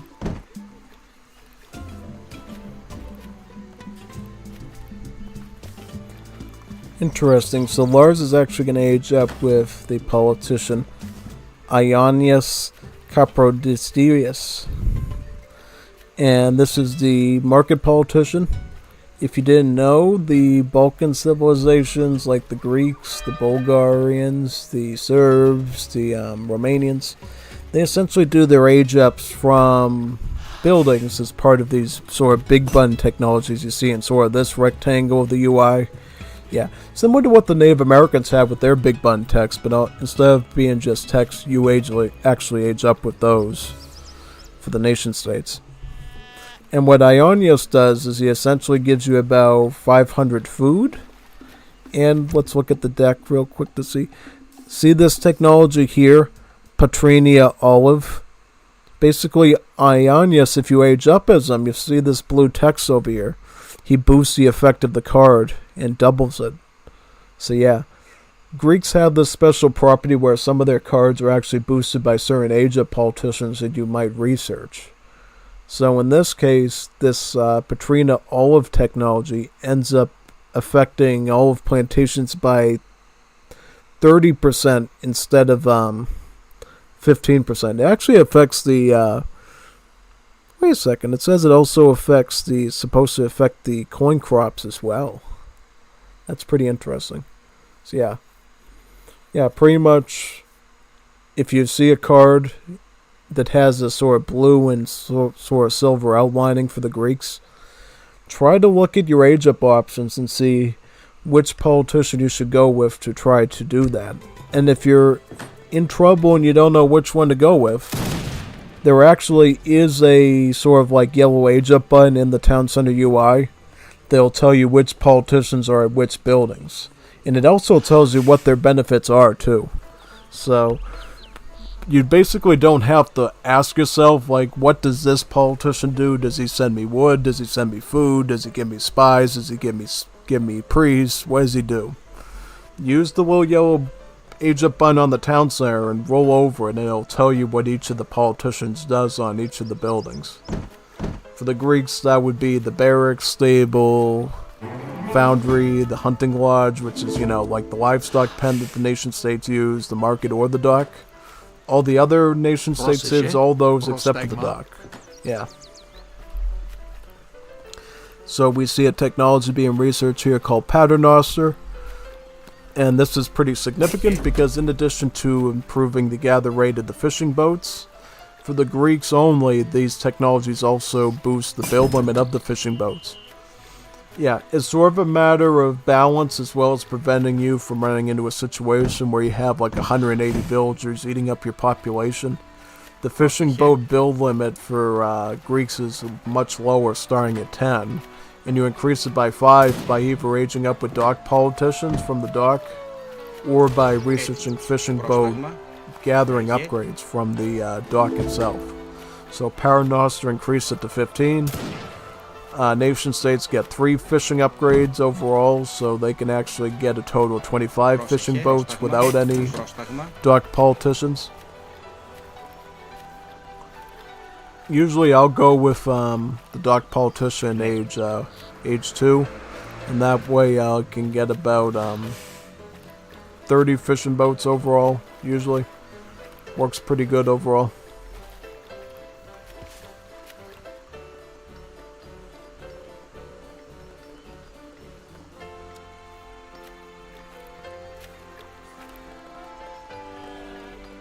And what is the Dutch going to do, though? Like, we haven't checked on Dutch in a while.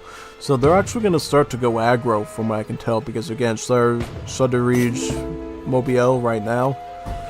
And believe it or not, you actually don't need a barracks to make them once you send that card, because the second effect of Shudderige Mobile is to allow the flankers to be trained from the towers, from the redoubts. And I can see sort of like put the right click. Yep, he's starting to queue him up from there right now. Yeah, this is pretty neat trick that they can do. And I think what we're going to see is a bunch of flankers trying to do some hit and run tactics here to fight them, pretty much.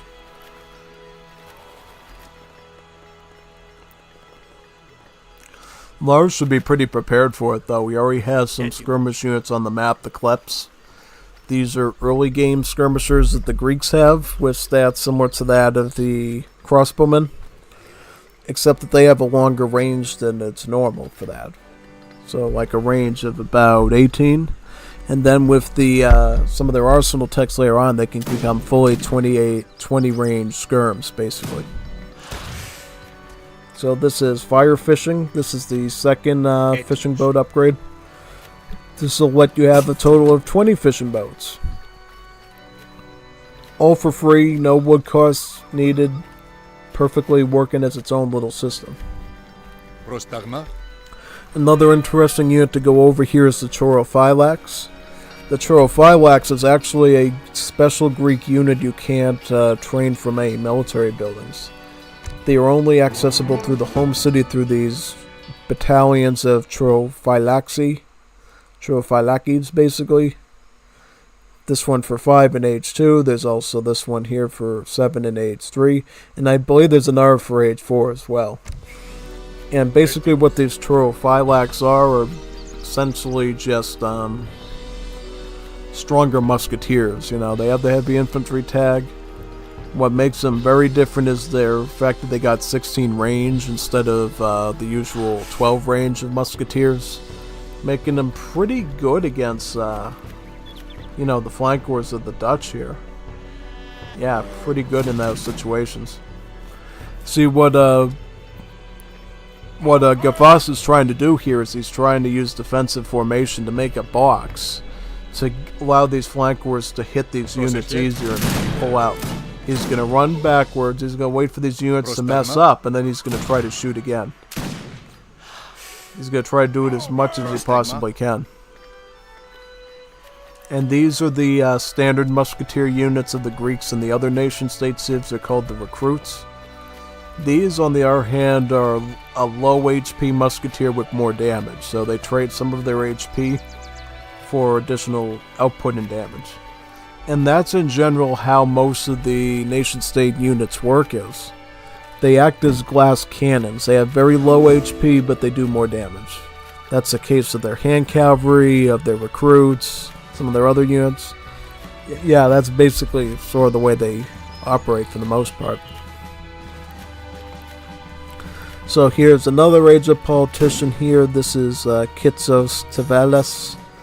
This is one I always go with because it grants you meal artillery, an early game cannon you can make as the nation states. It costs food and wood instead of the wood and coin.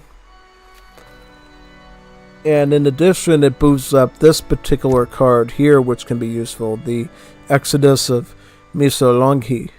Essentially, it allows your kleps, these units here, your skirmishers, to get a multiplier against buildings, doing double the siege damage they normally do.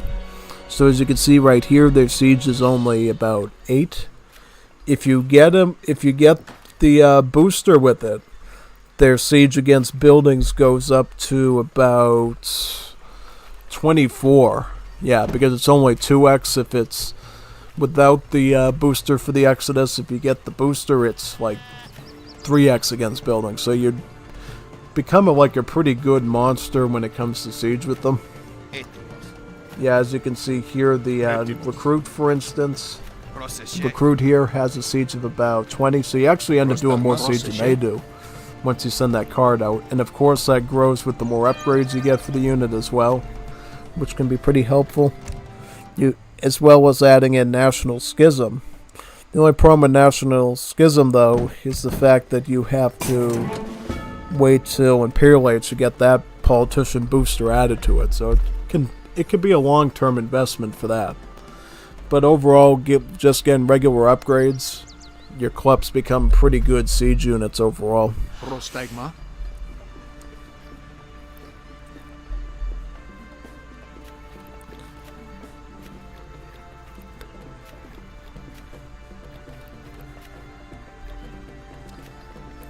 Kafas is also going to Capital Age as well with the Cornet. That's going to grant some free Hussars, as we've seen previously today with the other Dutch player. Now Grenadiers are also going to be trained, as well as a shipment of the 10 flankers. I will say though, Kafas, though your strategy is good, I really think you should be microing a lot more here. Try to take some risks and get as many kills as you can with those flankers. The reason I'm saying that is, this is not a normal civ that you're dealing with. You're dealing with the civ that has water boom in their back pocket with the free fishing boats. If you can do everything in your power to take these flankers and run them around the map, snipe some of the peasants off, kill some of the military units because of their naturally lower HP, that is really going to help you out later on. Try to do that as much as you possibly can. Try to keep the Greeks down as much as possible so they don't become a threat later. What's this? The veteran upgrade for the flanks? Yep. So yeah, so these are now veteran flankers. And now a fort is going to likely be built somewhere around here now too. I do like this defense though, of all these towers and then eventually the fort. It's going to make Lars struggle quite a bit to get into there. And that could generally be a pretty good asset up for him, I think.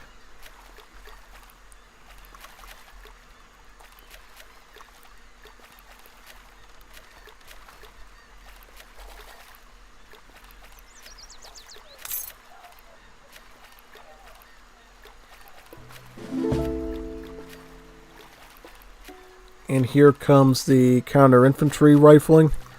This gives skirmishers an additional multiplier against heavy infantry.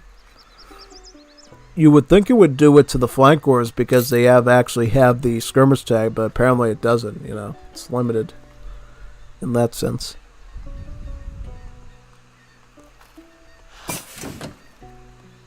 Yeah, imagine if these flankers actually had 2x against heavy infantry. That would actually be unbelievably OP. Because then it would be both like a real skirmisher and a real musketeer all in one.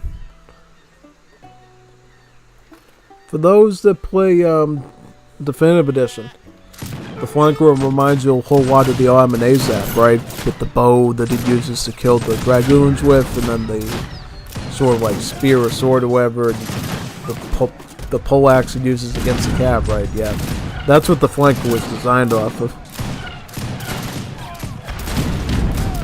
Yeah, and this might look like a heavy cannon, but this is actually mountain artillery. And what it is it's a sort of hybrid between a mortar and a culverin. Yeah, so it has some really good range of about 34. And then it also has multipliers against artillery, ships, and buildings. Yeah, pretty powerful unit, I would say, you know. Really good for siege, really good for defending against artillery. It actually wiped out that fort, which is pretty huge, I think. And now that you got all these towers here, this basically allows Gavas to quickly queue up an army of them once again to go on the assault again.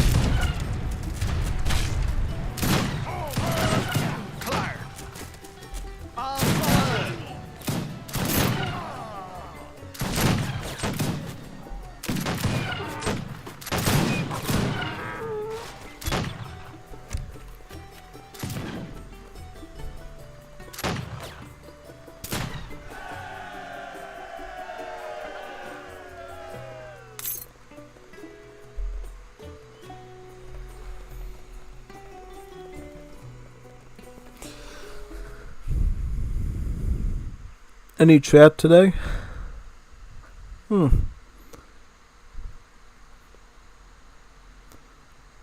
Yeah, no chat today. That's pretty interesting. Commando? Yeah. I remember for like the streams in the past, we usually have some like people chat and stuff. Yeah, I'm pretty surprised nobody's talking today. Like, people go like, bup, bup, bup, bup, bup, bup, trying to tell their Juanitos Streletsy stuff, and I guess everybody's just enjoying the view.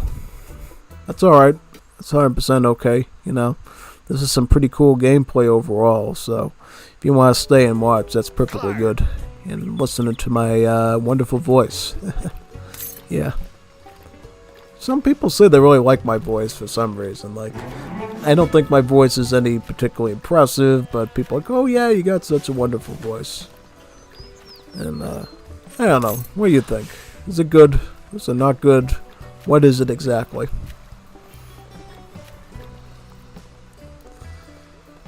I don't know. So what's this card? This is infantry hit points. Team infantry hit points. Same card as the vanilla Dutch have. Gives all the infantry more HP. Hussars are being added too. That's interesting. But I don't know why you're adding that though, because you're dealing with recruits here. Oh yeah, because of the cans, right? You want to deal with the mule artillery. That's understandable. Instead, Hussars are going to drive forward, try to attack one of the crops, like the wheat thins. Yeah, pretty much. Basically what wheat crops are, is they're just like smaller mills, right? They can only have initially one villager per farm. I think either 1 or 2 villagers per farm, and then with each upgrade you get from the market for them, they can hold more villagers on them too. I think a total of like 5, I believe like 5 villagers, is it? Yeah. Starts at 1 and goes to 5. Yeah. Because what ends up happening is the more crops you get early on, the more wood you end up spending on crops. But if you wait later to do crops, you can get those techs out. You end up saving a lot of wood on the number of crops that you actually need. But I will say though that the price of the crops is not that bad, right? It's only like 80 wood to make them, you know. But if you can get like 5 villagers onto a crop for 8 wood, that is a really good price, you know, really good price. It's nothing to laugh at, you know, because you have to deal with these Europeans and these Juanitos civs that have to pay like 400 wood apiece for either mills or haciendas. Or pastures if you're Argentina. It can get pretty daunting, I think. But for the nation state civs, it's super easy to get your wheat going, and you know, you can make your bread, your cookies, your brownies, whatever you want with it. Wheat is a wonderful crop. Very wonderful crop.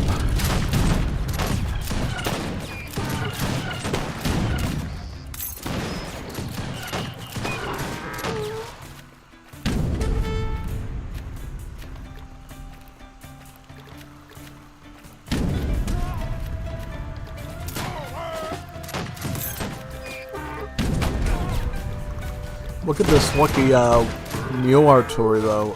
Got sniped by the dragoons.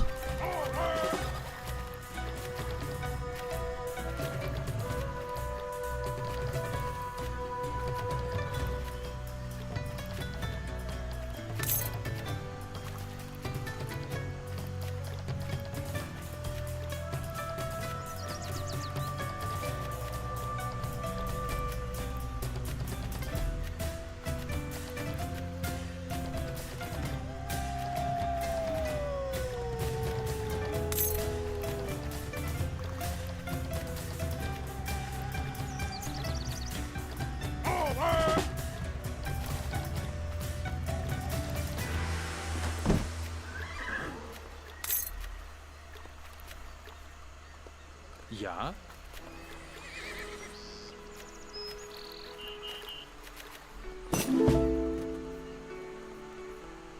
Klaar. Ja.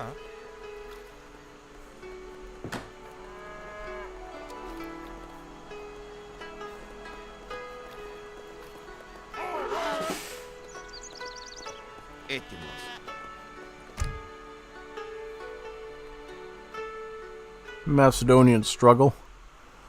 Yeah, this is an interesting card you don't always see everyone go with. It basically allows your clips to go stealthy just like the native scouts or the forest prowlers of the Hods can do. Pretty nice little ability if you can really take advantage of it. I'm not sure though with the current comp though if Lars is actually going to go that route.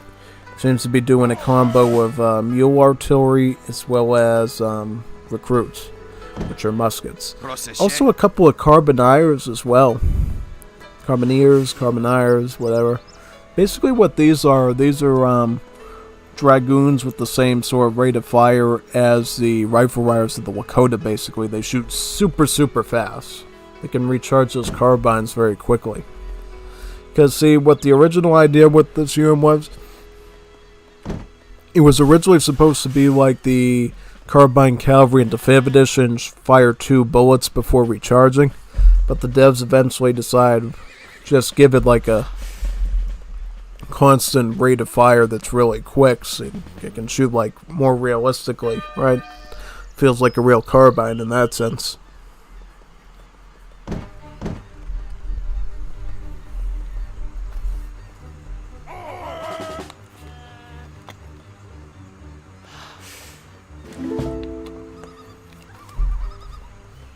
Also see some of the mountain artillery as well. The mountain artillery will be really good at taking out these towers as well as this town center too. So mostly veteran grenadiers and flankers with the Dutch and dragoons. Yeah, it looks like Dutch are just going super greedy this game. They should have gone that. That card that improves the training time of the slaves and the Japanese laborers, though. That would have given Gafas some much quicker boom time, I feel like, and he would like actually be completely killing it here right now. That's one thing that Gafas should definitely be doing. He should also be using the flank wars for a lot more raiding practices. You know, that 5 speed really comes in handy for raiding, and you're not really like tapping into that as much as you could.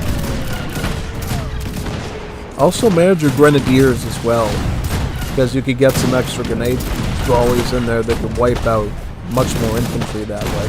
Because if you don't do it perfectly, you end up wasting it, and it makes you almost wish that he went with skirmishes almost. More maneuver, that's kind of interesting. Because we don't even have any assault on the field yet, and we're seeing maneuver being used here. Yeah, Lars, I would probably use, I would use the Honor Guard right now. Yeah, Honor Guard would actually be really good right now. Because Honor Guard is the assault unit of the nation state civs, and basically how the Honor Guard works is instead of like having splash like Corsairs, having multipliers like the Juanito with Sculpta, the Honor Guard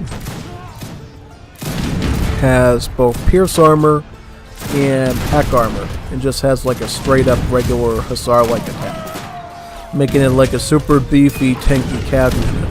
And they would be doing really good here because they would be able to tank a lot of these sword slashes from the Hussars. Even the bayonets of the flanker would not be that, you know, that harmful to them, as you might think. Not really that bad, you know? Because look at the stats right now. What is it, like, close to, what, 23 or 24 damage? Our guard will cut it down to, like, trying to do the math. I think we'll cut it down to approximately like 18 attack, because it's like 30% hack armor. So that's pretty good, you know. And then of course they got the Pierce armor too, so they're not even taking that much damage from the Grenadiers or the Flankers, unless of course the Grenadiers are tossing their grenades out.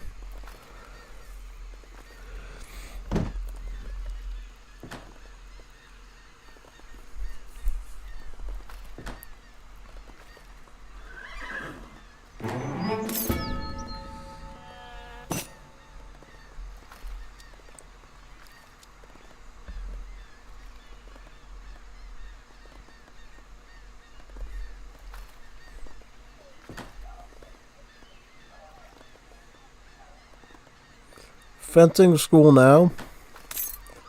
I don't think it's time for fencing school just yet. Is there any bearer shipments? Yeah, I would either go with the slaves, or the food, the coin. Or refrigeration. I don't think it's quite time to get fencing school yet, but I can understand the concern though. I think Gafas is generally afraid that Lars is going to attack with a really big army, which he could technically do. So I think he just wants that in his back pocket at this point.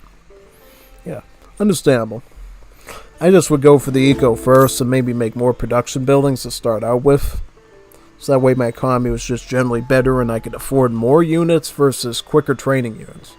Because I feel like the later you can depend on fencing school later is better, right?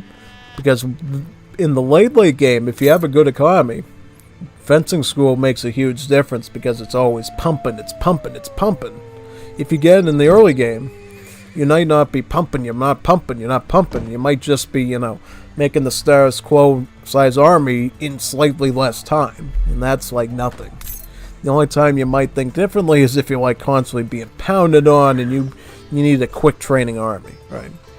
But in general, if you're not dealing with that, a later game fencing school is usually recommended, at least to me, you know. Sometimes you don't even need fencing school or riding school in a 1v1 deck in the Liga.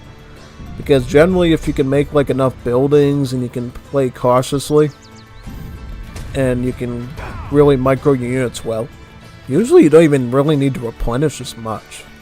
It's only with some of the more advanced players, they're constantly like hitting you that you might actually want to get like a quicker training infantry or cavalry force.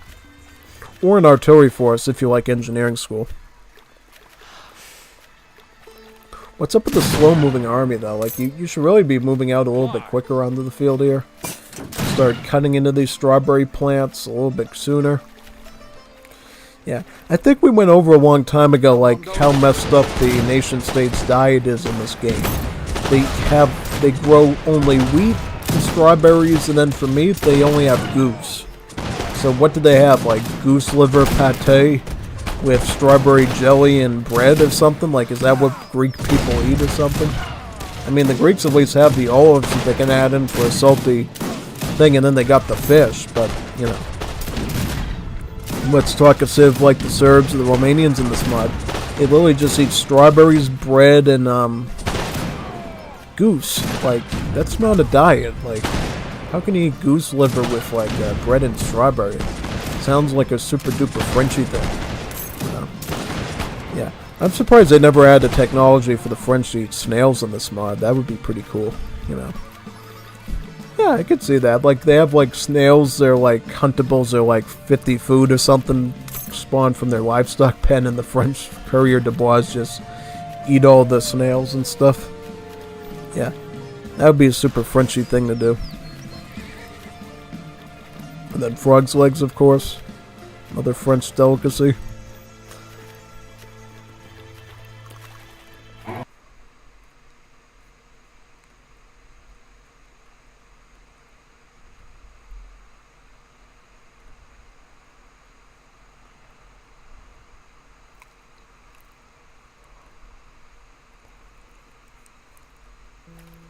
Yep, I'm checking in with my chat every now and then to see what's going on, you know.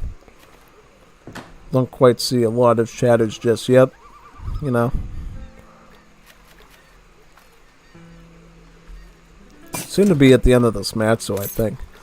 We're going to know right away if this is actually a 3-match encounter or a 2-match encounter, because sometimes our Juanitos will pass forward 3 games, but sometimes it's just a copy of another game, and then they forget.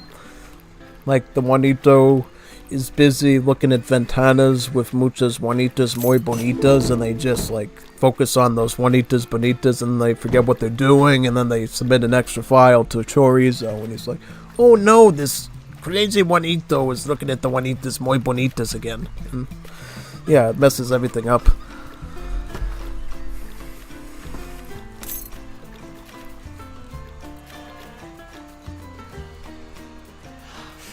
More carb. Oh, yep. Here's the R guards. Here we go. These are the best unit in nation states.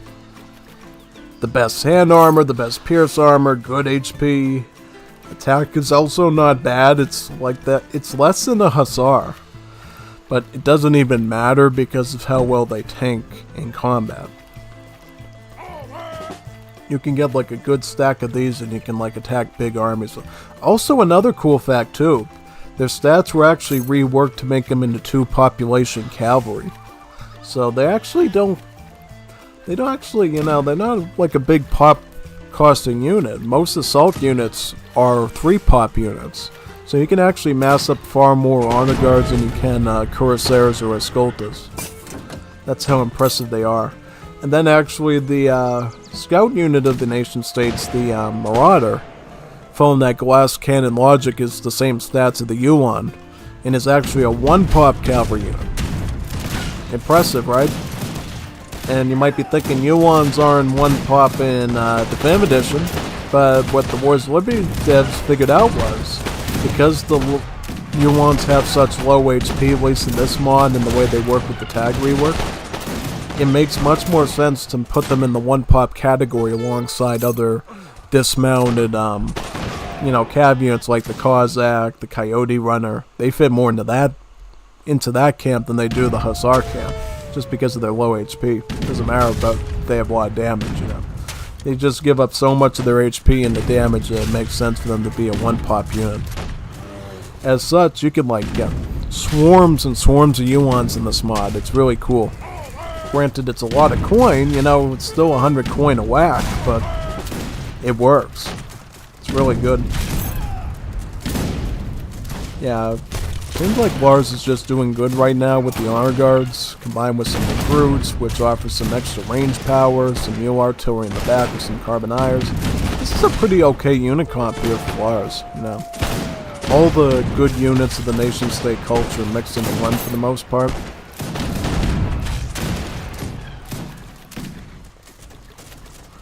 Red shirts. Ooh, these are a mercenary unit. The red shirts. Basically, these are mercenary units that are considered to be maneuver units. So, if you look very closely at it, it says maneuver. However, it is a weird type of dragoon. Instead of range multipliers against assault and artillery, this maneuver unit has multipliers against other maneuver units. It's a counter dragoon. But in melee, it has multipliers against all of shock units, so it actually is pretty formidable against cavalry too. Yeah, at this point, Gafas is so desperate, he's actually training these certain mercenaries here to do his job for him. Still isn't bad though versus the Honor Guard, because it just does a lot of damage. You know. Yeah, just because Honor Guards are tanky doesn't mean they can't be taken down. It just means you have to put in a little extra effort with them usually. Because it takes just that much more dragoons and other units to really hit through that tankiness of them. Look at those red shirts actually ripping through the mule artillery. That's pretty good.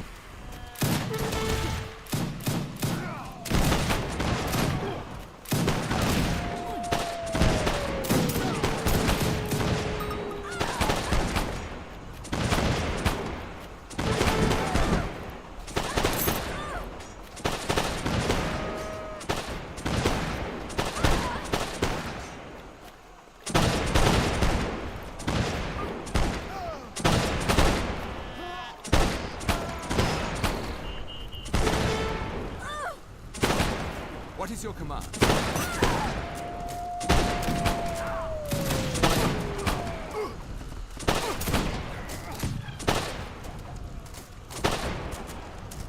Oh, the Mutineers. Yeah, these are pretty nice, pretty cool mercenary unit. They're basically a skirmish unit that does crush armor instead of pierce.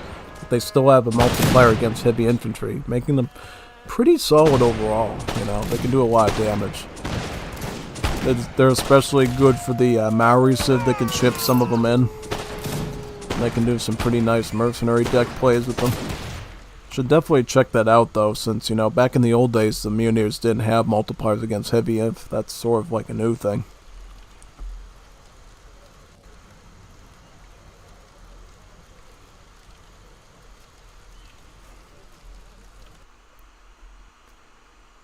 Alright, so now we're going to move on to the tiebreaker game, it looks like, of Lars versus Gafas. Let's load that up right now. And then with the next encounter, we'll start off with the older patch, see if we get AOs things. If we do, we just move on to the newer patch and fast forward it to that point and see if it still happens, right? It's like a trial and error thing when you're transitioning between patches like this. Alright, so game number 3, Gafas versus Lars.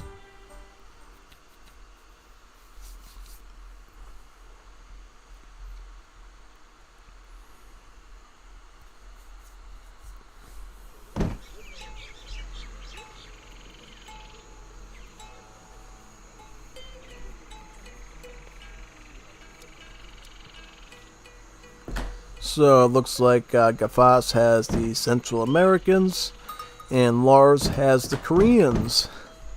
Two pretty good civs, you know. I honestly can't tell you, at least with the civs themselves, which one has an edge on the other one here.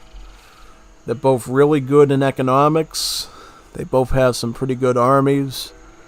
It really comes down to skill here. Like, which Juanito is the Juanito mejor, per se, you know. Which one is the Juanito mejor of this set?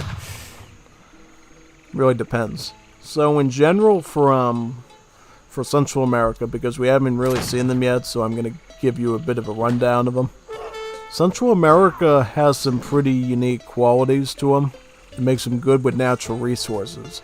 In particular, their villager, the Holnaro, ends up taking less resources when it's gathering, which means when it's gathering like food from this animal, the animal actually preserves more of its food for longer, which means a villager like the Holnaro actually gets more food out of the same source than another villager does.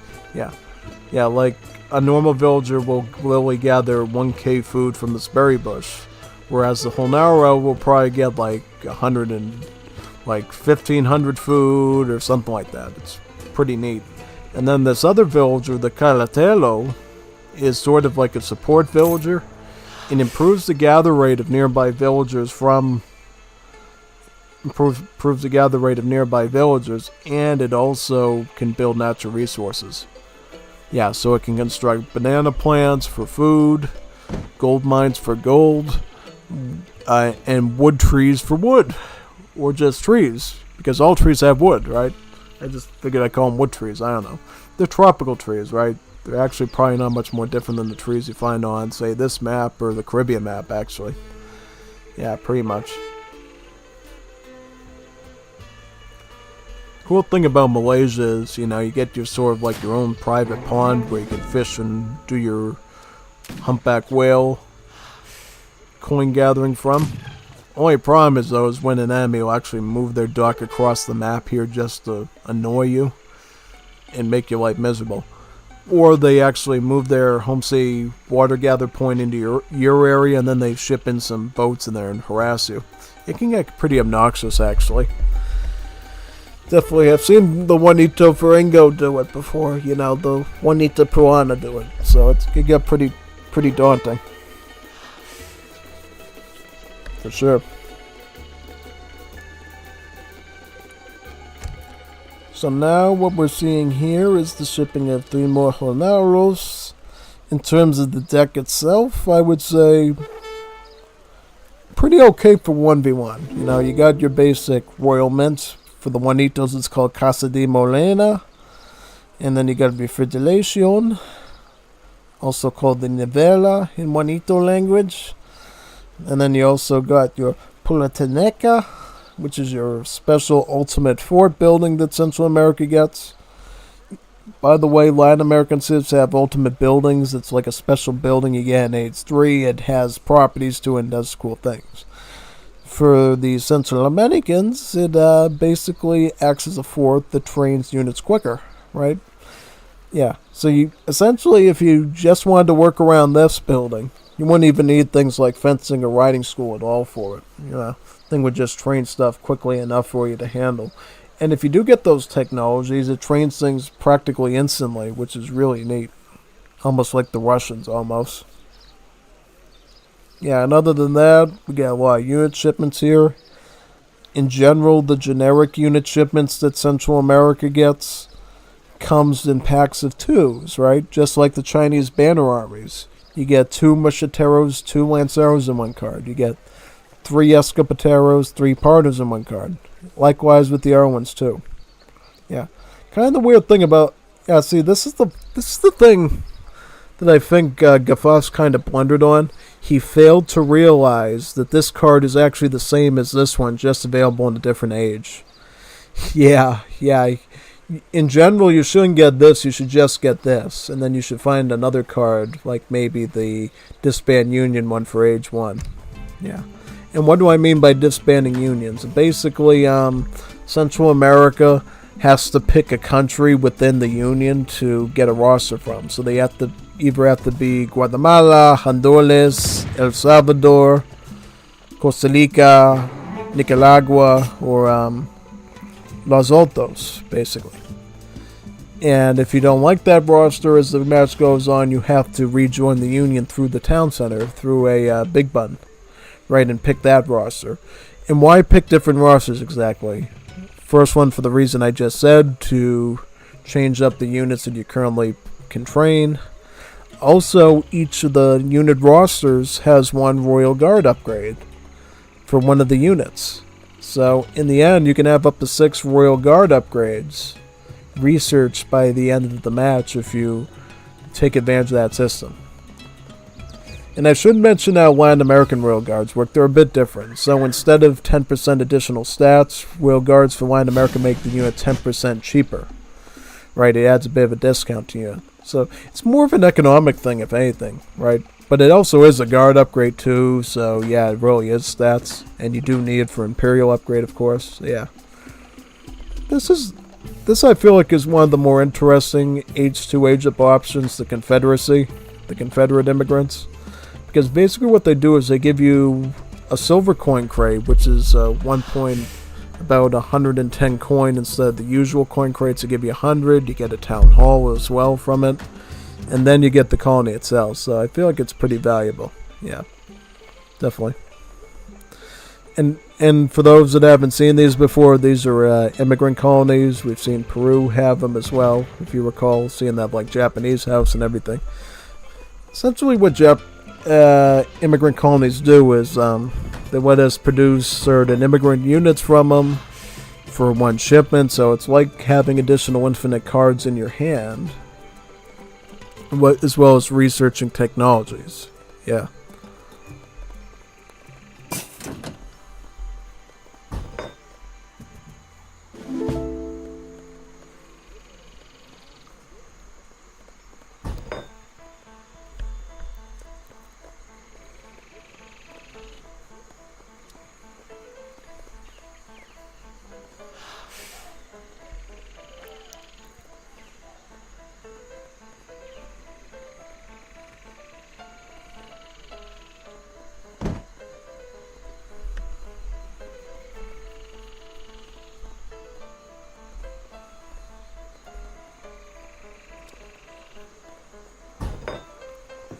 Looks like Lars actually took a much more economic approach than Darkus did in his match. Lars went directly for the Grand Palace this time, which means he's going to get a lot more free villages out of that Grand Palace than Darkus did.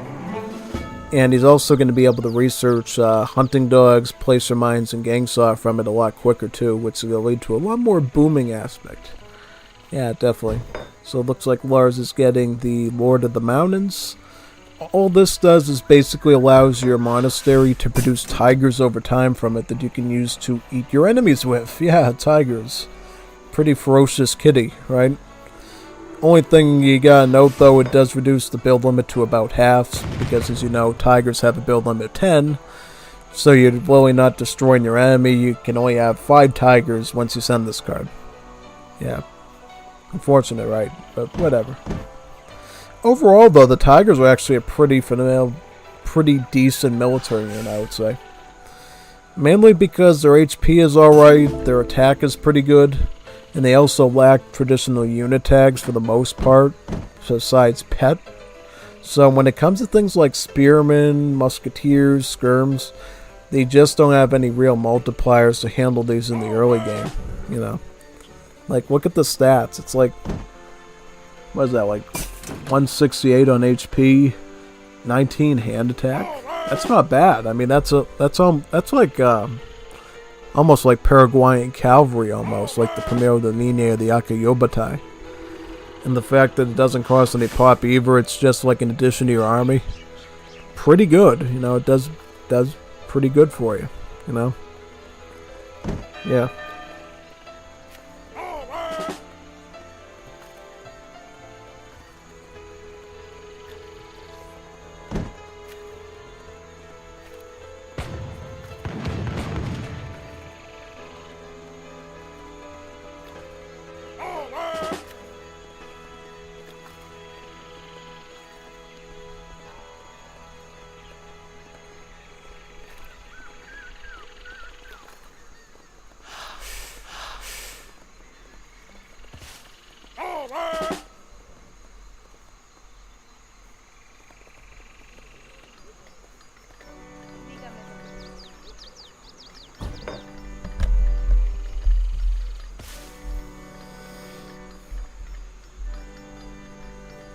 Central America might be going for, looks like the Escobatero build, it looks like here. So we got some Escobateros here.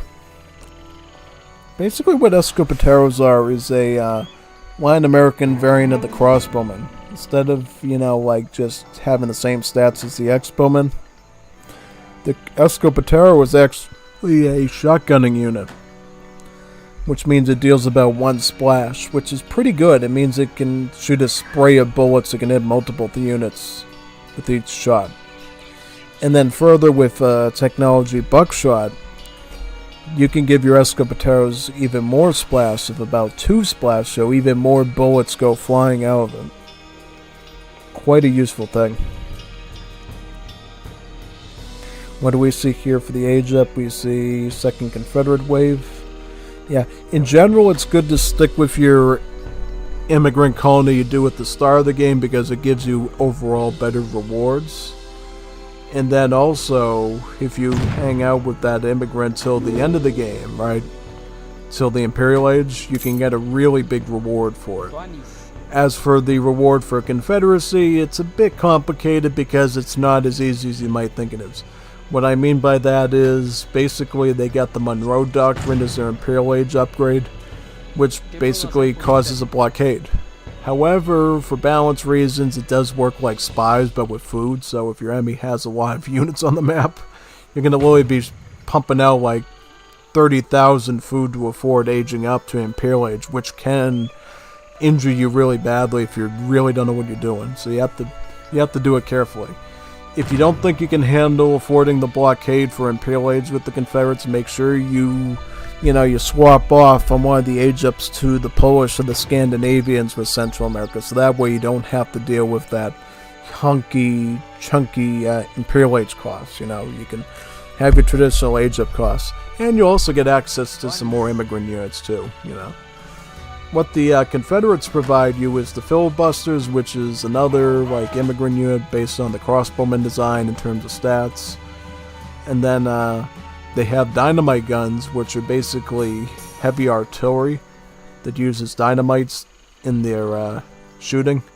And it fires really well. It does a lot of damage and has some good range too. Up here's some of the filibusters right now.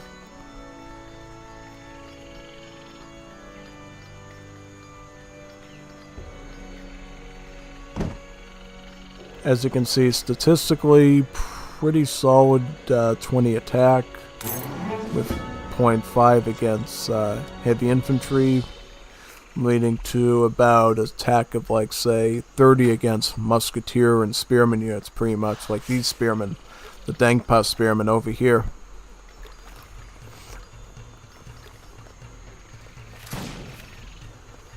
Advanced Arsenal is also being sent as well. That can give Latin Americans some additional technologies from their arsenal, such as Steel Point Spear, which is pretty good, as it allows their scout units like the Lancero to actually deal 1x multiplier additionally against the skirmish tag, basically, so they become even better against skirmishers. And trivia fact, it actually affects another unit differently as well. Since Argentina does not have Lanceros in their roster, they just have the Infernale that kills cavalry. What Steel Point Spear will do when you research it is actually adds 1x additional multiplier against shock units to the Infernale, just in its particular rarity case of a unit. So the devs did consider that, because before what you would use Steel Point Spear was to affect the Granado Caballo, which made the thing into a behemoth, and the devs didn't want to deal with that balancing nightmare, so they said, you know what? We gotta get rid of that, right? That's just way too broken. And in return, we'll just make the Infernales more efficient in lockstep with what we'd be doing with the Lanceros, basically. And overall, it worked pretty good today when I was doing a match, against someone in a 1v1 with Argentina. I was pretty impressed by it. How well my Infernales performed. Quite good.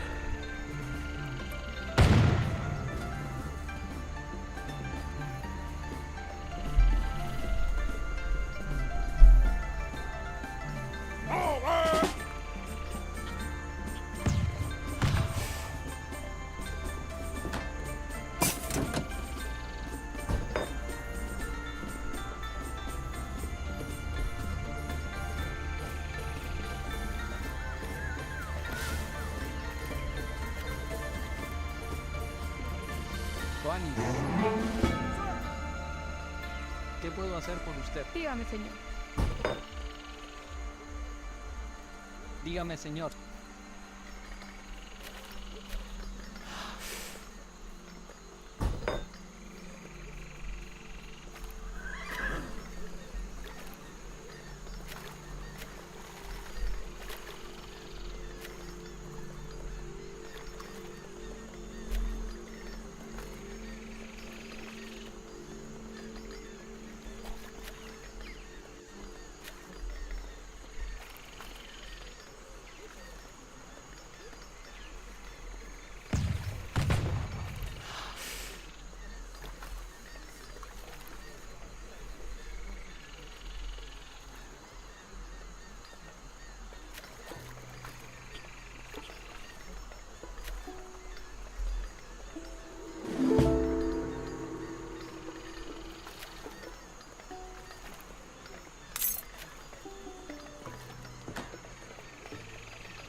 Tuanis.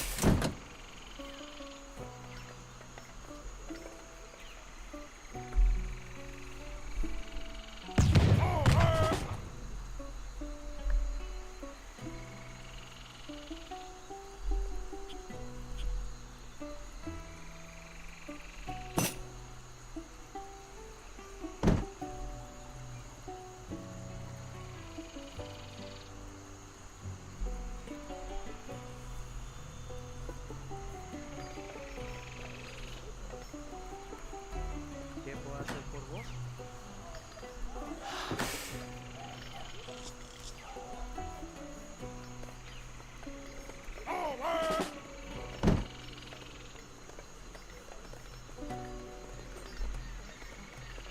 Finally getting the consulate, I guess, with Korea. See, this is the thing for me, at least, when people play Asians, man. I feel like people get the console way too late, personally. I think you should begin the console, like, start of the match. Try to get the consulate, because the benefit that ally you get from the consulate really does make a good difference. In addition, you do get some nice additional units to add to your army that you can use to help yourself out with, like this. Basically what Lars I think is going to try to do is he's going to try to go for a full stack of Opelshenets. I'm just a little concerned if he does that. Is he going to mess things up for himself? Right? And yeah, because basically, if he goes all Spearman, he's going to have to deal with all these Juanitos Bonitas here, Las Vivenderas, as well as the Escopeteros, which are another skirmishing unit, and these cannons, which are also anti-infantry. So I think in general you should just go for the mixture of Plastuni and Opelshenet myself, so there's at least a little bit of assault in there. Yeah, that's what I think. And you might be asking, how did Koreans get the infantry breastplate technology? As you can see here, Koreans actually get a card called Western Learning to enable certain European arsenal improvements that they can research, basically. Yeah, that includes infantry breastplate, socket bayonet, ranged infantry cockerel, which is really useful for Korea. He had shot as well as professional gunners.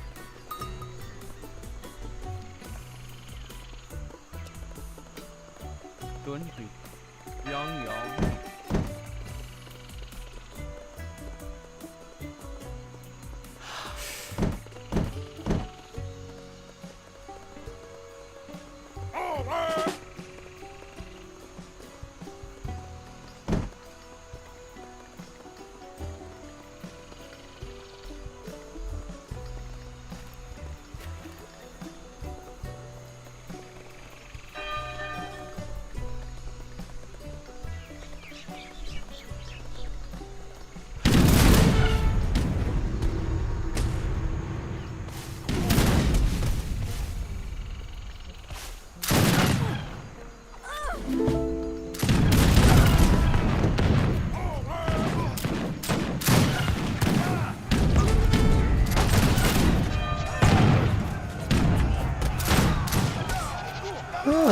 What's going on here? I feel like those spearmen should have idled for a second to try to fight the Macheteros personally. Yeah, see, the Macheteros, while a hand unit, are actually a cavalry unit, believe it or not. They actually are considered to be assault shock, which means they're the same thing as like heavy cavalry, basically. Because of their machete, it deals splash damage. That's sort of like the assault archetype, and that's why they have that. But anyways, it does look like, though, the Watches are doing... Oh, now he sends the army of the Sirabaki Postunis and the Opelshenet pikemen. Good timing, though, from Lars. Yeah, because he thought, like, for a second, maybe this army's gonna work, and then Lars said, no, manito, no. I send an army of about, 800 at you. That's it. That's it. I think this is it. I think Lars has done it. I think he's being up this Juanito too much, This Juanito's gonna try to get some pescados to try to feed his Juanito personas, but it's just not gonna be enough.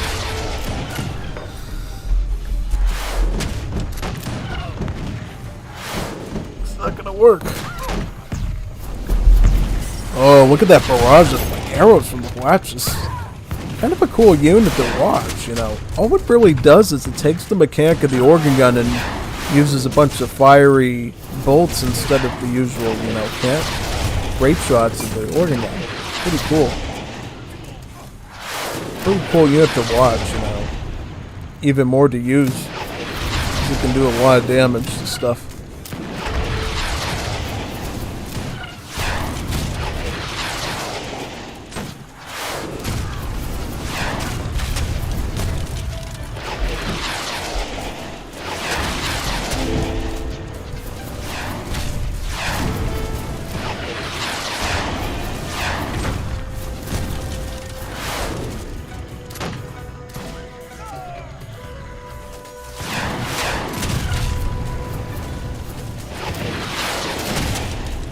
Lanceros, yeah, that's not going to do very much. Yeah, larger, way too much units at this point. Yeah, I don't think you're playing that off anytime soon. Definitely not.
Yeah, overall, the Fire Lances, though they do take multiplier damage from skirmishers since they also have the heavy infantry tag, they are generally going to be doing pretty good damage themselves to the skirmishers because they deal force damage and splash damage. They're almost like a, you know, they're like kind of like the old school Grenadier, you know, except that they're a one-pop unit. Yeah, kind of a fun unit to use too, you know, combine them with the Huachas. Koreans overall have some of the funnest, like, looking units in the game in terms of their functionality, between the rocket shooting Fire Lancers to the Huachas, the Chong-Tongs. Really everything at the Korean Civ is really neat looking. Yeah, at this point, all Gafas can do is try to spam up a bunch of filibusters at his colony and try to protect himself. Yeah, pretty much. Pretty much.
GG, guys. GG, Gafas. GG, Larves. That was a pretty good one, you know?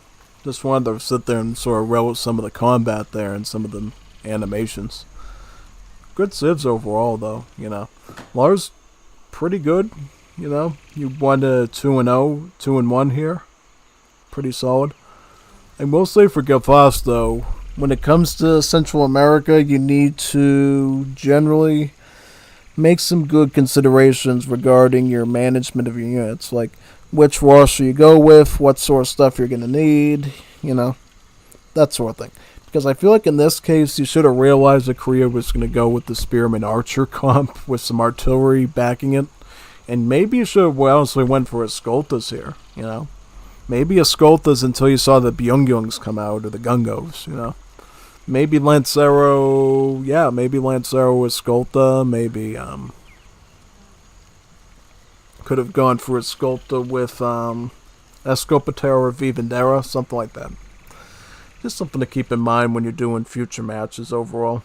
You know, you gotta pay attention sort of like what sort of army they're doing, and you need to, like, try to match up with that yourself, honestly. Otherwise, you just don't hit the area where you want to. That point.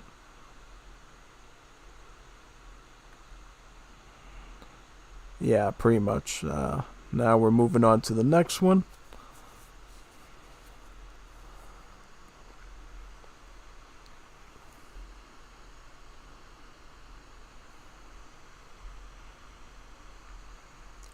So what's the next encounter going to be? So next encounter is going to be Ivanj versus Sask.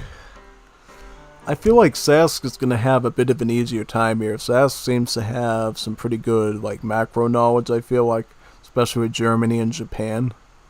So this is going to be a pretty interesting one. So Ivanj goes with France, that's like his favorite civ. And Sask goes with Japan, his favorite civ, which happens to be vanilla civ. So nothing new today, folks. Well, nothing super duper new, right? We already know about Japan and their changes. France.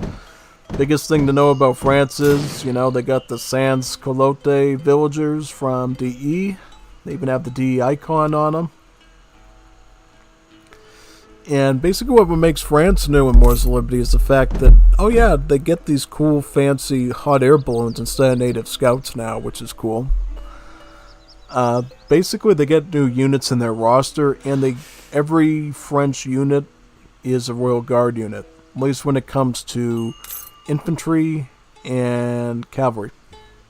Yeah, so both the barracks and the stable units are all Royal Guard units, pretty much.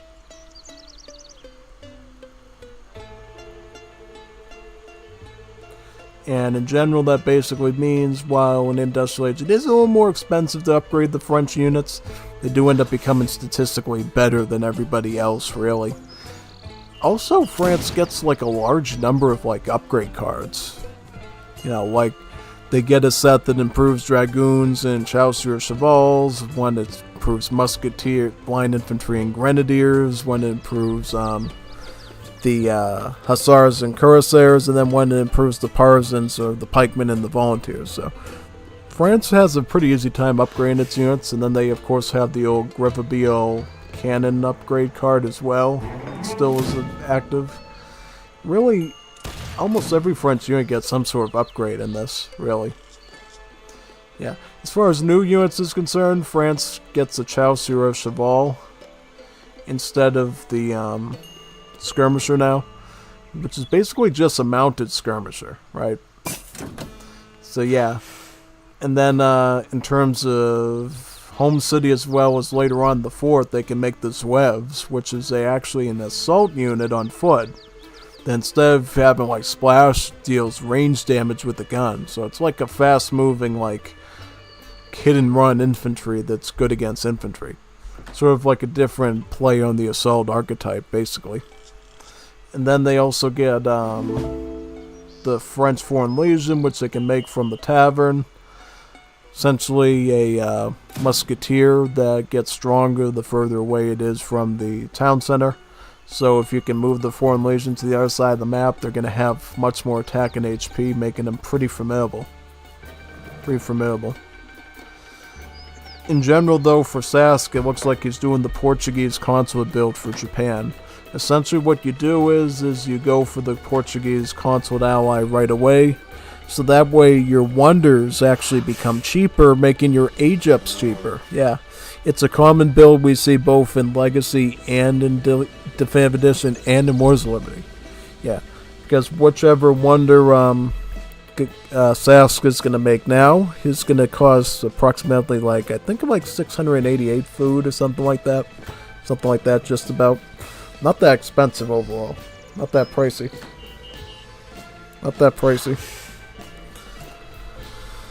And in general, at least from my understanding, a lot of the time when you go for the Portuguese consulate build with Japan, you're usually going for the Toshugu Shrine usually. So you can spam out lots of shrines and really beef up a big boom of trickles on top of each other. In fact, the behavior of Japan right now is kind of reflecting that. Yeah. The fact that we sort of see all these shrines popping up is telling me that's exactly what Sask is doing. He's taking advantage of the cheaper building costs to also build lots of shrines, basically. And that's actually why he ended up sending this 300 cords of wood. A move I really don't see a lot of players go with. I think, personally, I would go with 2 villagers instead. Or I would have gone right with the Heavenly Kami right here. Because what Heavenly Kami does, it basically just makes your shrines even cheaper and also improves the rate of trickle from resources for them. So it makes them just that much more efficient at what they do. So what is the age up wonder going to be? I wonder what it's going to be. So it is going to be the Toshogo Shrine. It's going to be up to Sask to build as many shrines as possible here. Yeah, as much shrines as possible.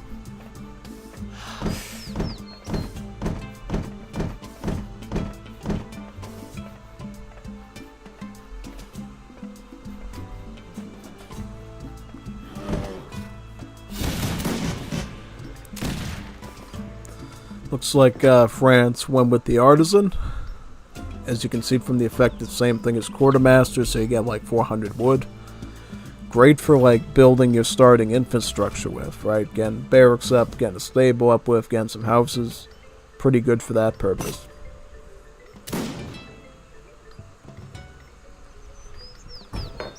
Yep, it looks like Ivan's just going to go right with the barracks now.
Votre ordre?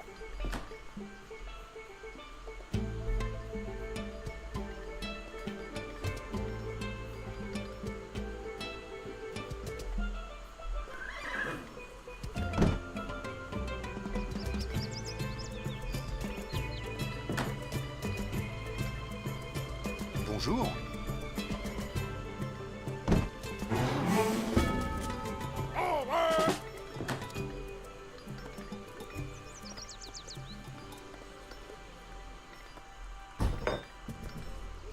Going for, looks like line infantry here.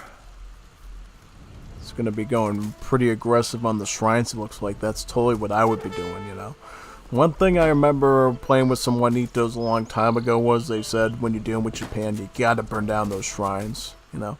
The quicker you can take down the shrines, the usually better off you are against them. You know, and it's true, you know. It just reduces their overall trickle output, you know, and that ends up leading to, like, less military that you have to deal with, right? because it basically forces Japan onto their heels, having to ship these in, the Kie, the Shigumas, and leads to less production in their barracks. Really helps you out good overall.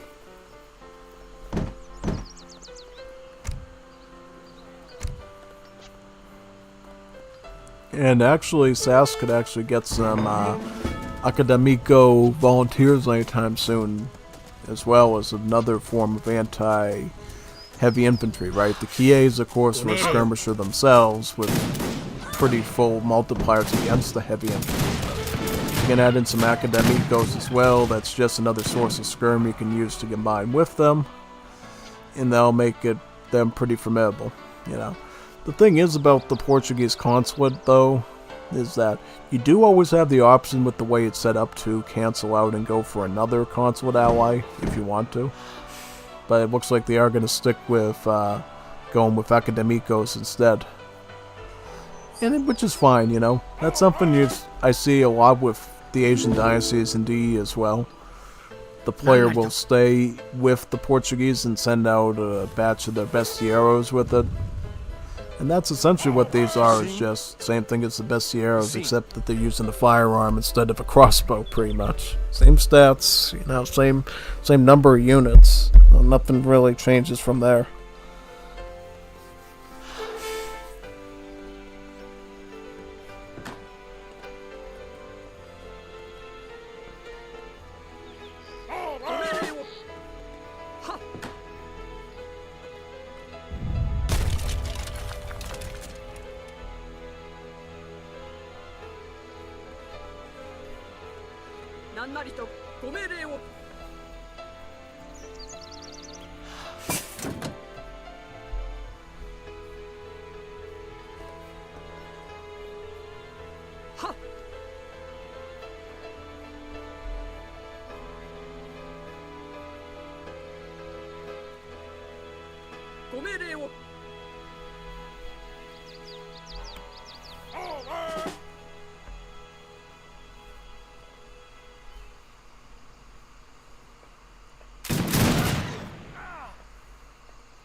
Oh, some hussars as well. Yeah, that's going to cause a bit of pain as well in that situation. Absolutely. Yep, get those katanas in and slice them through those hussars, and now you can deal with the line infantry. Yeah, I think you got enough like skirmish units left to deal with those, right? Yeah, enough Kies and Academicos left to gain the statistical edge on. Oh, looks like they've added some grenadiers as well. Yeah. Yep, that can definitely be a problem as well. I got completely destroyed by Sabero when he went French Grenadiers versus me and I was Koreans. I think in this case, though, Japan is way more adept at dealing with that because they just have like a good combination of Musketeer and Skirm to counter that pretty well. It just works out really well for them overall, I think. Yeah, definitely. 100%.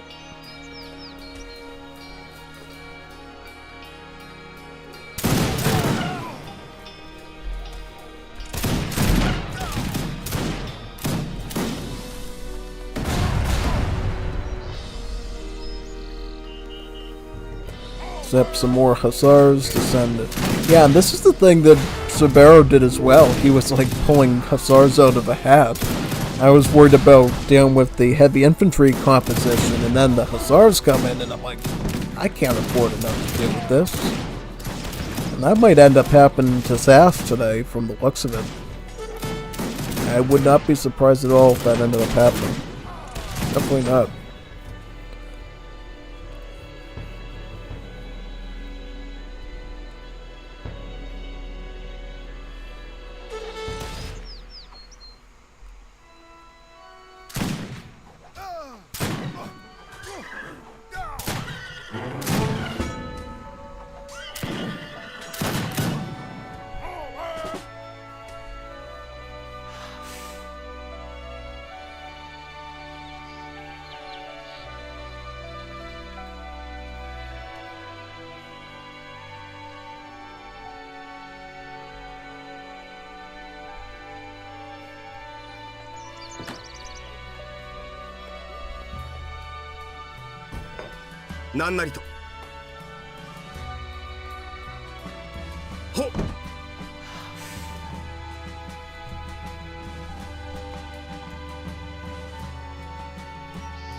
I also see that Sask is trying to catch up a bit too with his economy, because the thing is, when you're going against the Sans Caletes, it's like when you're dealing with the Courier de Bois, they have a better gather rate as a villager, so they're just going to be really good economically.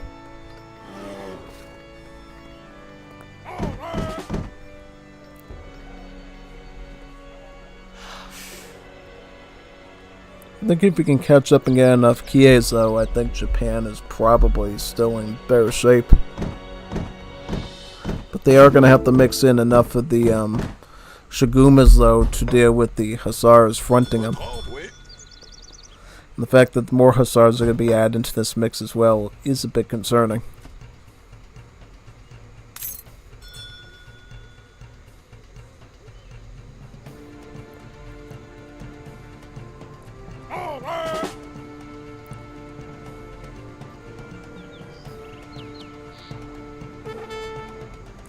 Je suis blessé. Je ne peux pas bouger.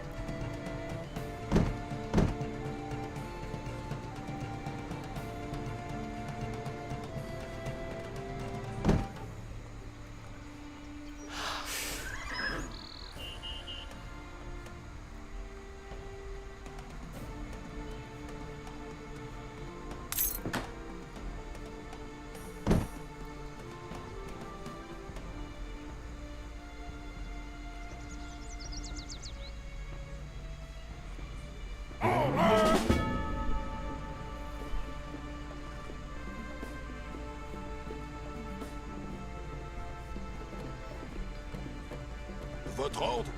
Oui. Oui.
Interesting. So I think Sask is going to send another group of the Academicos out about now.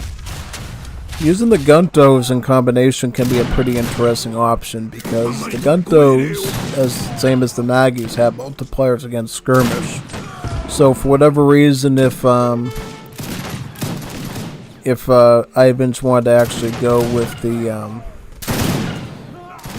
with his volunteers, that would actually be hard countered by these Guntos. And even then, the Guntos can still be pretty good against the Grenadiers, since they are a hand cap unit.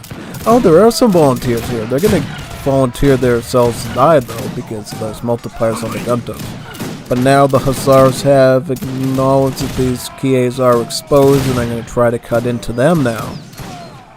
Man, why did you move all your Shogumas forward into the... You know what I mean? The Kies should have been over here, and, you know... Just a mismatch of where your units are supposed to be, I think.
Oh, here comes Thiago Takamori.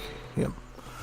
Yeah, and the last time we saw him, he was around the beginning of the match. Now Thiago's going to be coming in as probably sort of the finisher here. Yeah, because now you're going to be able to use that Gensui to do the unit train on the front lines, just like we saw with the last Japan match.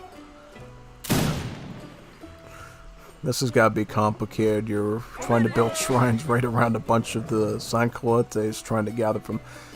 Yeah, that's something annoying that happens when you're dealing with Japan, is you just can't access those hunts anymore once they move to the shrines. It's kind of a pain, really.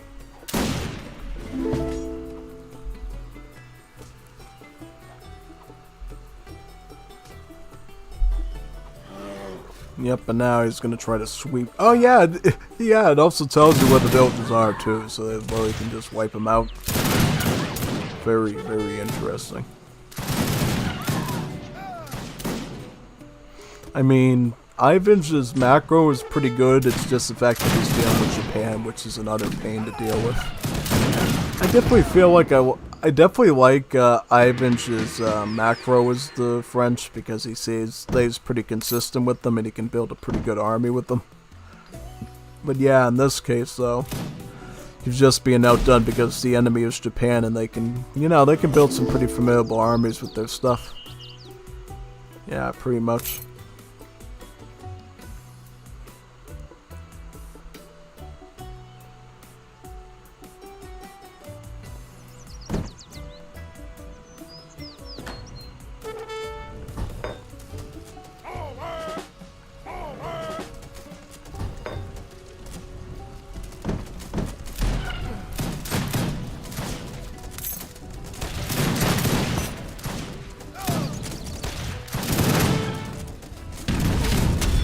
Oh yeah, with the canal house shipping right out of the Gensui, that's one of the best parts of it in Age 3. You know. Because you can't actually train the canal cans from the Thiago Takamori Gensui, so you can ship them instead, and it works pretty good. GG though, you know, that was a pretty fair fight, I would say. I mean, both Ivan and Sask had some pretty good blows on both sides there, so I felt like in this one there was some good fighting here, you know what I mean?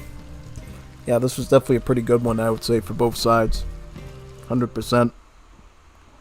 It all came down to I think, the micro aspect, for sure. Definitely. So now, let's move on to game number 2 of this encounter. Let's go down to here. Let me load that up. Is that loading in? Okay, now it's loading in now. Perfect. Perfect, perfect.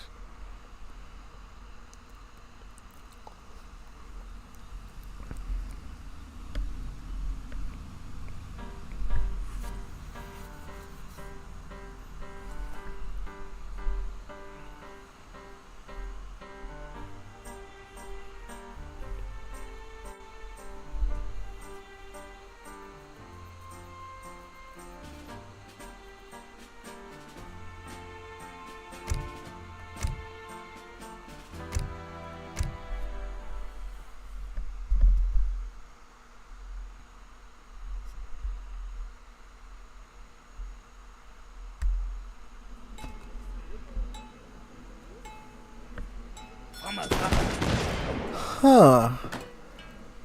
Okay. Okay. Okay. Okay.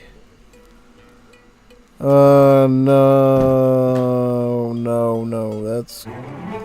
That's really bad. You see what happened? Ivan, instead of preserving his ox cart as the Danish, made it into a market. Why?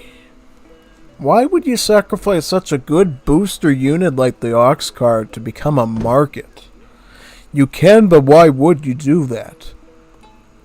I mean, he's gonna get another one, but I don't know. I just never seen that. Maybe it works out, but maybe not, because it's a 2 minutes encounter. I don't know. Maybe it might work, but probably not. No. So, looks like this build by Ivans involves sacrificing your ox cart into a market, getting hunting dogs, and then getting another ox cart. And then, presumably, yeah, you gotta chop to enough wood for a house, obviously. So yeah. Yeah. Is it really worth doing that, though? Probably not. You know why I say that? Because the Danish have a politician called the Enlightened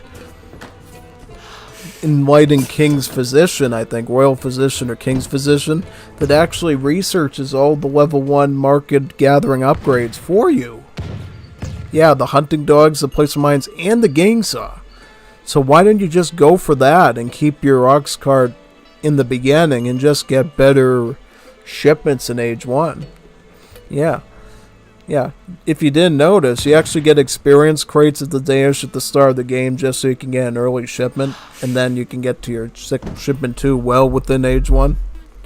So they basically just wasted a shipment to get an ox cart, and I feel like that was so wrong. It might be good in team games, right? Because you have to give you should want to give your ox cart to your friends anyways. But in a 1v1, absolutely not. And this is another thing I see players do all the time, and I ask them just why. Why do they get team 2 settlers? Why don't they ever get 2 infinite settlers?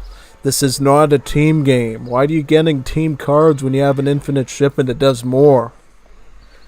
Why are they doing that? Like, seriously, why are they I saw somebody in Liga A doing this. Like, come on, man. You can't be serious.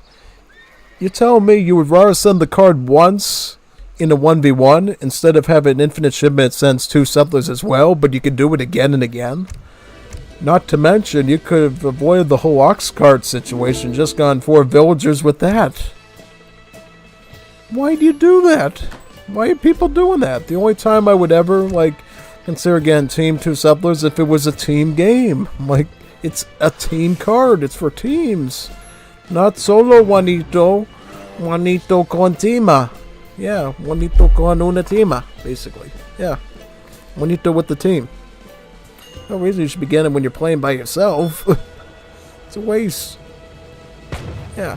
You just wasted a shipment on an ox cart that you could have held on to since the start of the game to build a market to get hunting dogs. Yeah, and you wonder why you're going to probably lose 2-0 here. I mean, it's probably not the worst thing to do, but yeah, I would literally have to experiment with that to see if there's even any viability to doing that. Because I feel like going with the Enlightened Royal Physician is much better. The Enlightened Governor, okay. Because I was going to say, if he did actually go with the Enlightened Royal Physician after doing that, I would understand why we're in Liga B. Yeah. Yeah, at least he's going for something else. Governor's pretty good, gives you some coin, gives you a tower. That's pretty good. Yeah, because the devs basically didn't want to spend any extra time to make enlightened versions of the new politicians. They just kept the old ones, basically. So, Governor, Philosopher, Prince... These are literally the only places you still see those things in this game is with the Danish. Just because of their wonky civ bonus with the golden ages and stuff.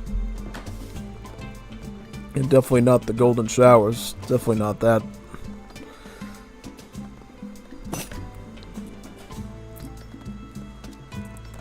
The burger for the Germans, actually. I was going to say, well, they're both Germanic peoples, but Germany, not Dutch Germany. Germany, yeah.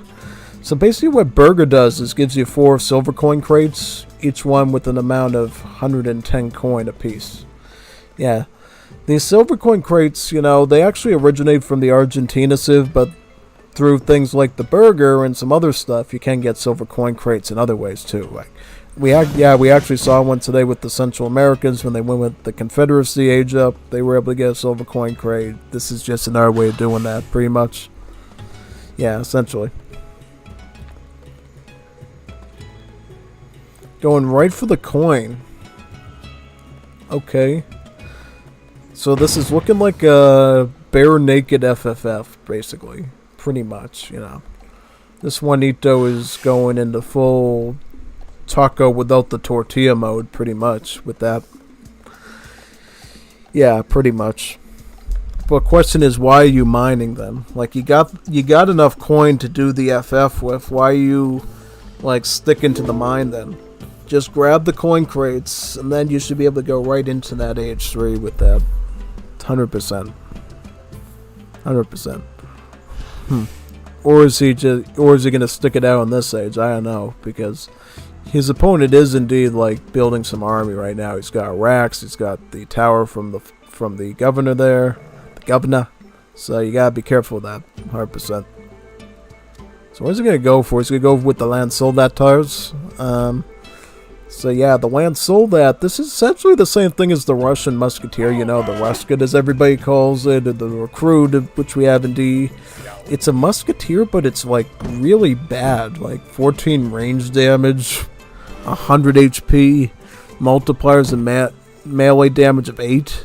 It's basically garbage by itself, but it does really good when you like mass them up in large numbers. It's dirt cheap. It's like 50 food and 15 coin. It's like dirt cheap. Like you can mass these things up like no problem whatsoever. As long as you're macroing good, you should just be able to keep these queue of these things like going all the time. 100%. And they're really good for protecting things like cannons. You know, if you're gonna use the early artillery card to make some falconets, just make a bunch of these, and they'll do a good job at guarding that. Pretty much. That's generally what you want to go with overall. 100%.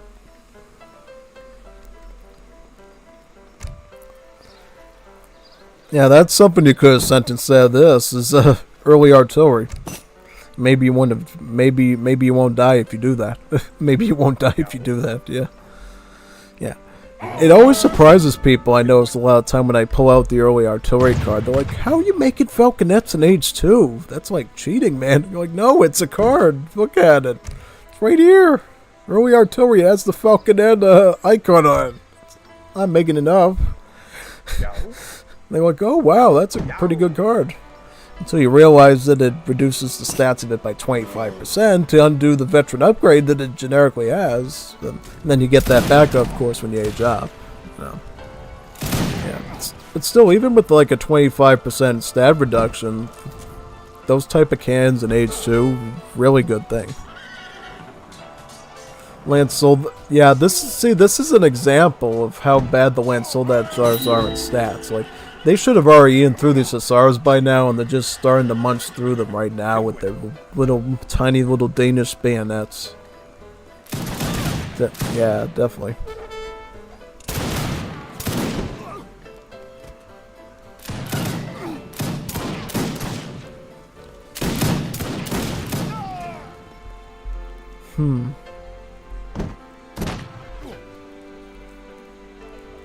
Oh, here's the Yuan shipment. Yeah, this is a pretty good shipment from Germany. You know, they can ship in about 10 veteran Yuans, pretty much. Pretty good shipment overall. Yeah, pretty tough.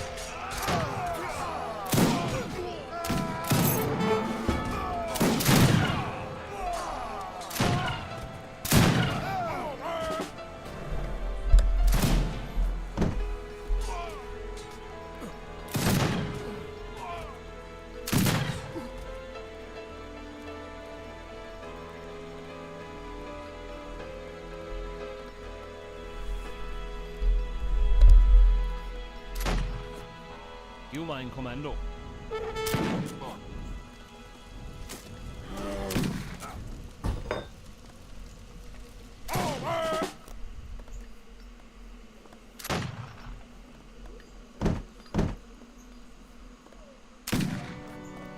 Skirmishers and veteran Yuans, not bad, I would say.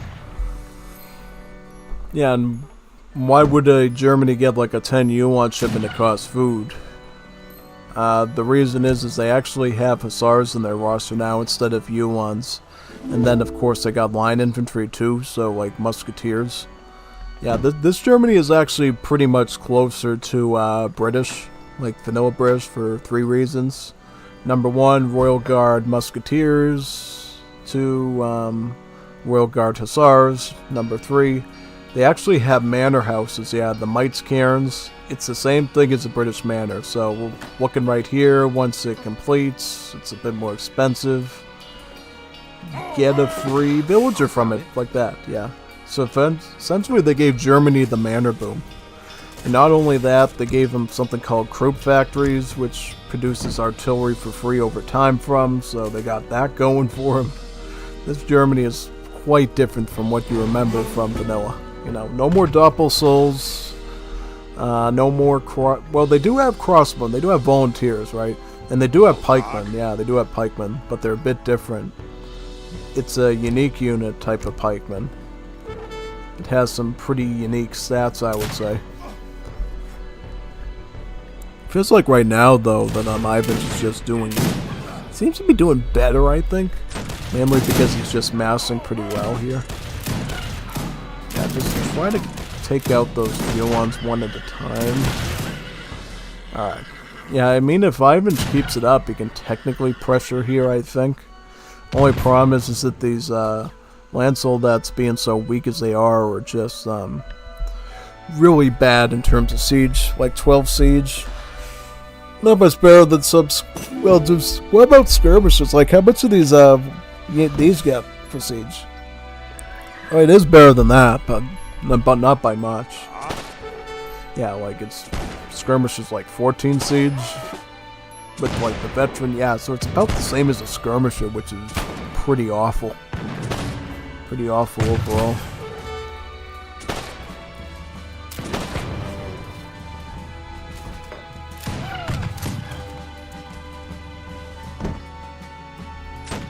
Oh, Grenadiers, catching him at the wrong time. Yeah, perfect. That was a good one too. That did a good job there. That was a good grenade toss.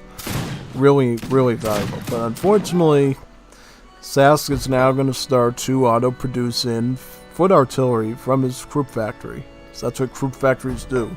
Thankfully, they only get one per age, starting in age 3, so you only have to deal with one in this age, and then it's not until Imperial Age when you have to deal with like 3 of them popping stuff out at the same time, you know. That was an effort by the devs to make them a little bit more balanced, you know. Previously, they used to have ability to have 4 of them, and that was just horrendous for people playing against the Civ. They're like, how am I supposed to actually defend against this, you know? Utterly a mess. And here's the Freischauers. These are the German unique pikemen. They have some pretty unique stats. They attack faster than generic hand infantry, so yeah, they have a pretty good rate of fire, I would say, based on the description. What's his multiplier? So it's 4x and 5, yeah. Pretty obviously only should ever be used against shock units, which we don't see of any here, so it's like, yeah, you're kind of just feeding Ivans at that point.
So, skirmishers and nothing but skirmishers. Yeah, that's generally what I would do too. I mean, skirmishers beat grenadiers, skirmishers beat land soldats, skirmishers beat volunteers because they're just bare skirmishers, and the volunteers, which are not skirmishers, and skirmishers are actual skirmishers because they're called skirmishers. So, yeah.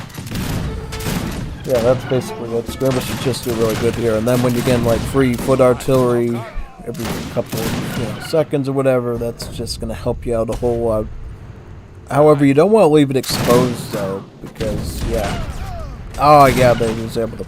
Still early in the match at this point, enough for Ivans to snipe the thing. However, how much food does Ivans have? Well, he does have a good amount of food. Should he be going in the next age, though, to get, like, cannons of his own? Yeah, that's a good question.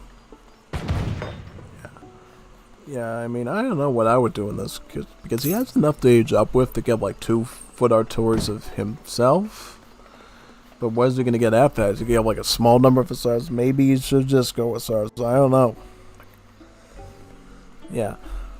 The fact that he's still trying to front his army with the Frauscheliers of Sask is telling me that that's probably what he's thinking is going to happen. Especially after the last game when Ivans made so many hussars, honestly.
Yep, wow, way too many skirmishers to even take down the cannon.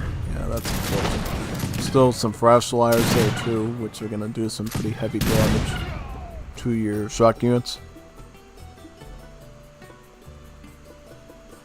Yeah, that's a lot of skirmishers. Now, that's not even the usual, like, play of Germany. They usually go for a lot of, like, line infantry artillery. See, that made skirmishers and use is kind of interesting, you know. Definitely doable, and, you know, actually Germany gets a special card for them, which I don't know if they got here.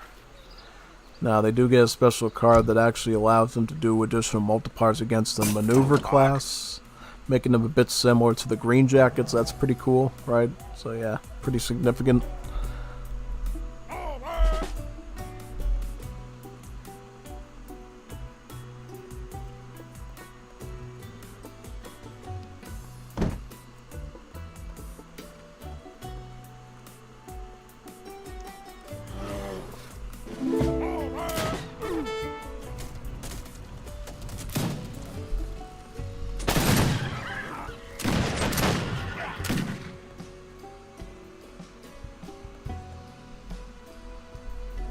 I mean, honestly, at this point, though, Germany wins this because they just have the bigger massive skirms, and they're just gradually building up their game in terms of free artillery.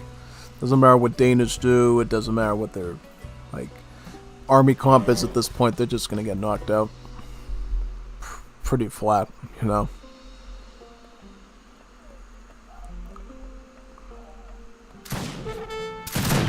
"100% defeated."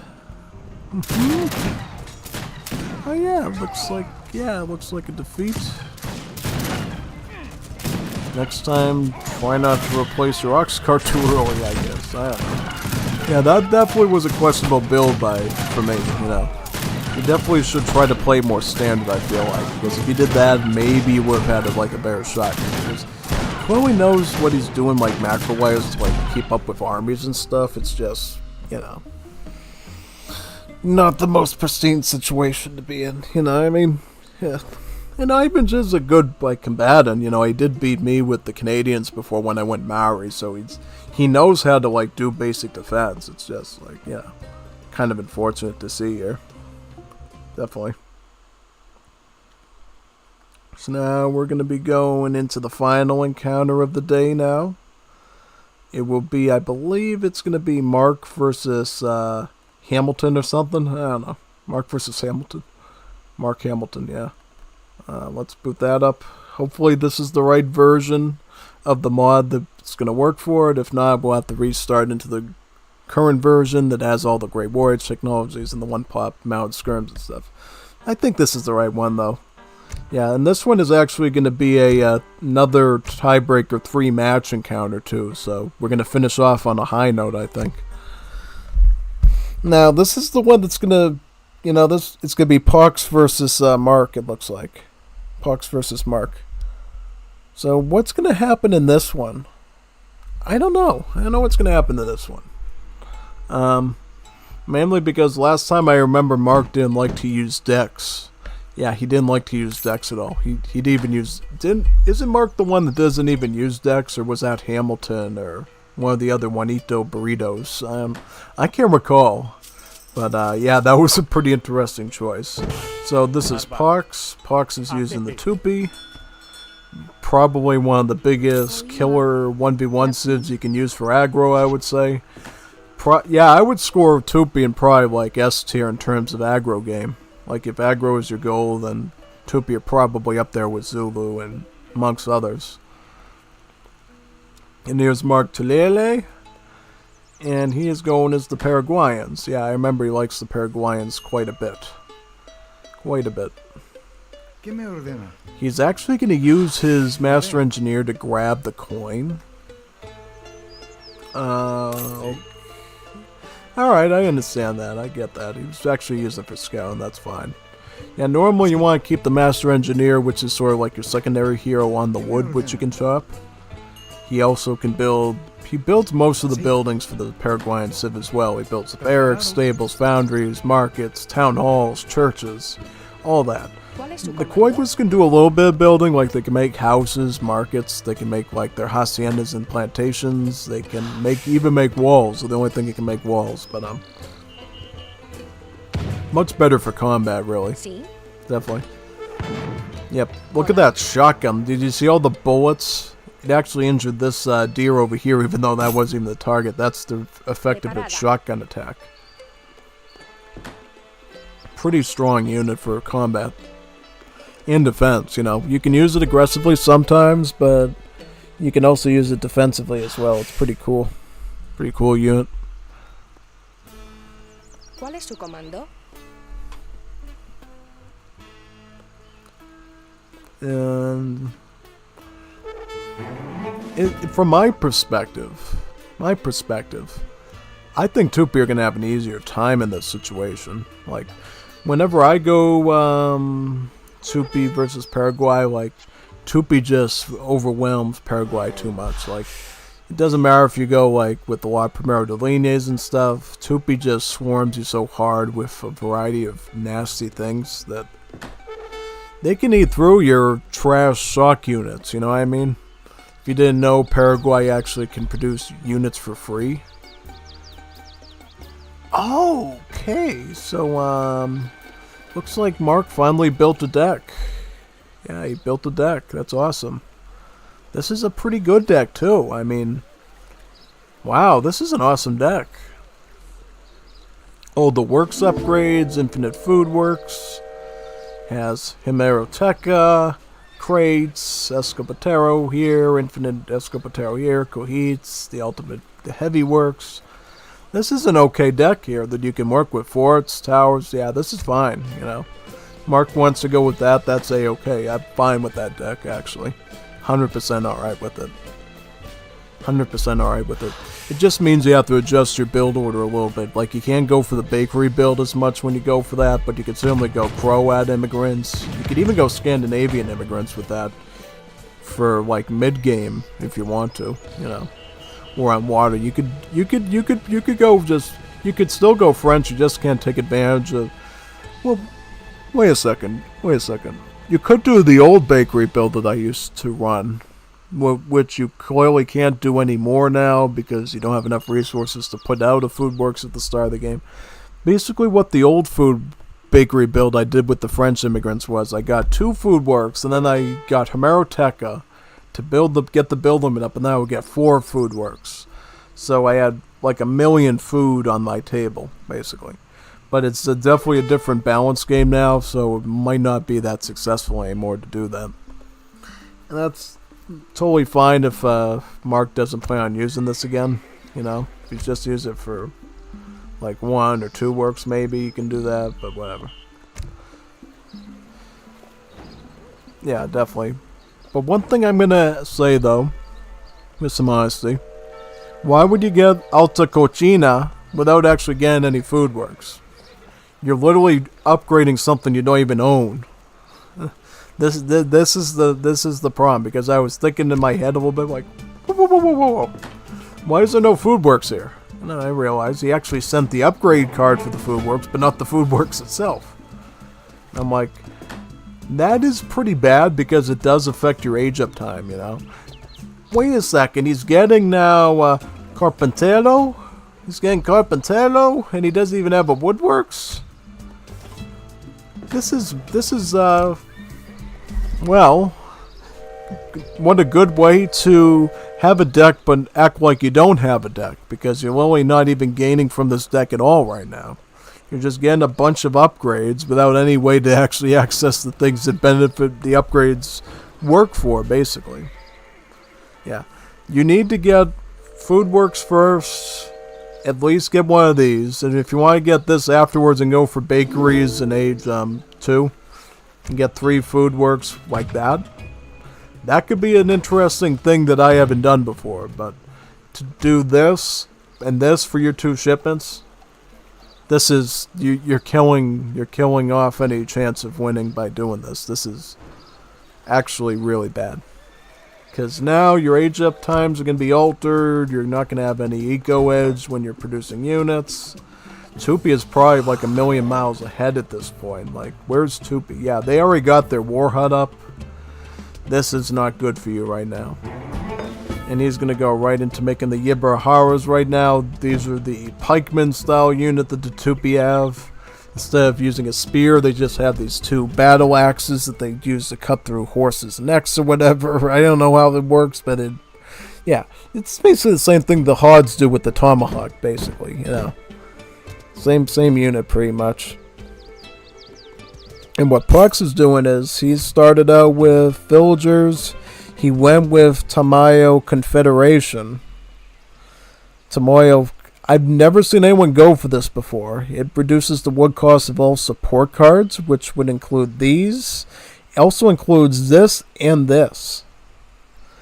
Would have also included the Renegade Brazilian shipments too. Yeah, that's kind of an interesting one, you know? Kind of an interesting one. So what is he going for? He's going to get like a cheaper shipment of these archers now or something? Yeah, kind of fascinating, you know? I wonder if there's a Tomoyo Confederation build around Tupi. Like, you can try to get this, like, is it card number 2, and then you send Renegade Brazilians first, followed by this, or something. That could totally work. The thing about the Quelamboa allies is it is a native warrior, so the great thing about getting that is it doesn't count against your population at all. It's just like a nice add-on, right? And then of course when you're mid-game, these support cards you're usually going to get to upgrade your regular army are going to be cheaper, so that's pretty good. Infinite shipping is obviously cheaper. You should have gotten Renegade Brazilian shipments too.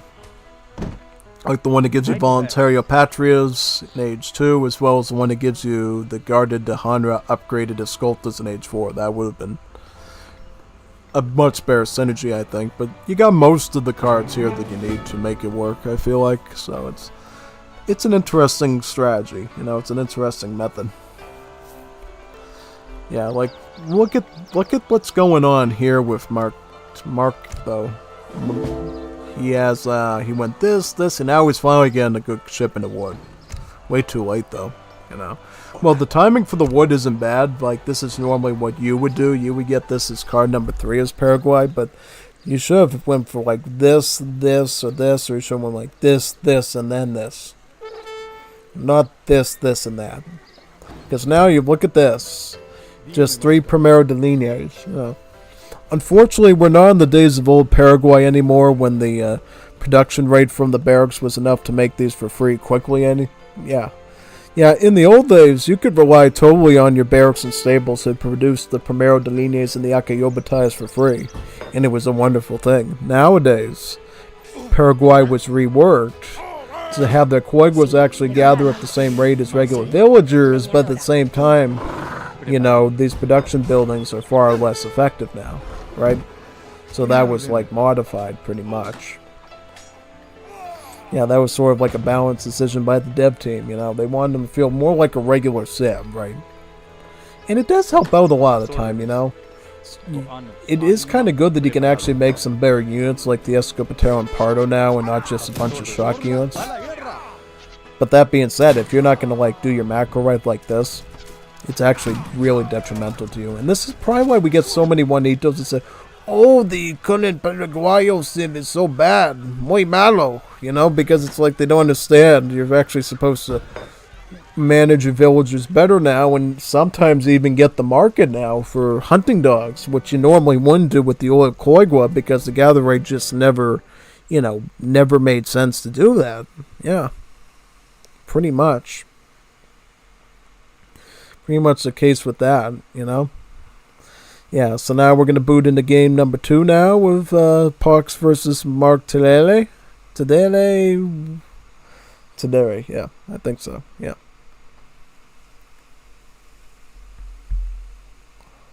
Let's go into game number 2 now. This one will be on Hudson Bay. I'm kind of interested to see what Mark is going to do to come back from this, though. This should be kind of interesting. Like, what's going to happen here that Mark... Like, we saw what Mark did this... What's this? Wait a second. Wait a minute. Oh, crap. I win the wrong game. That's good.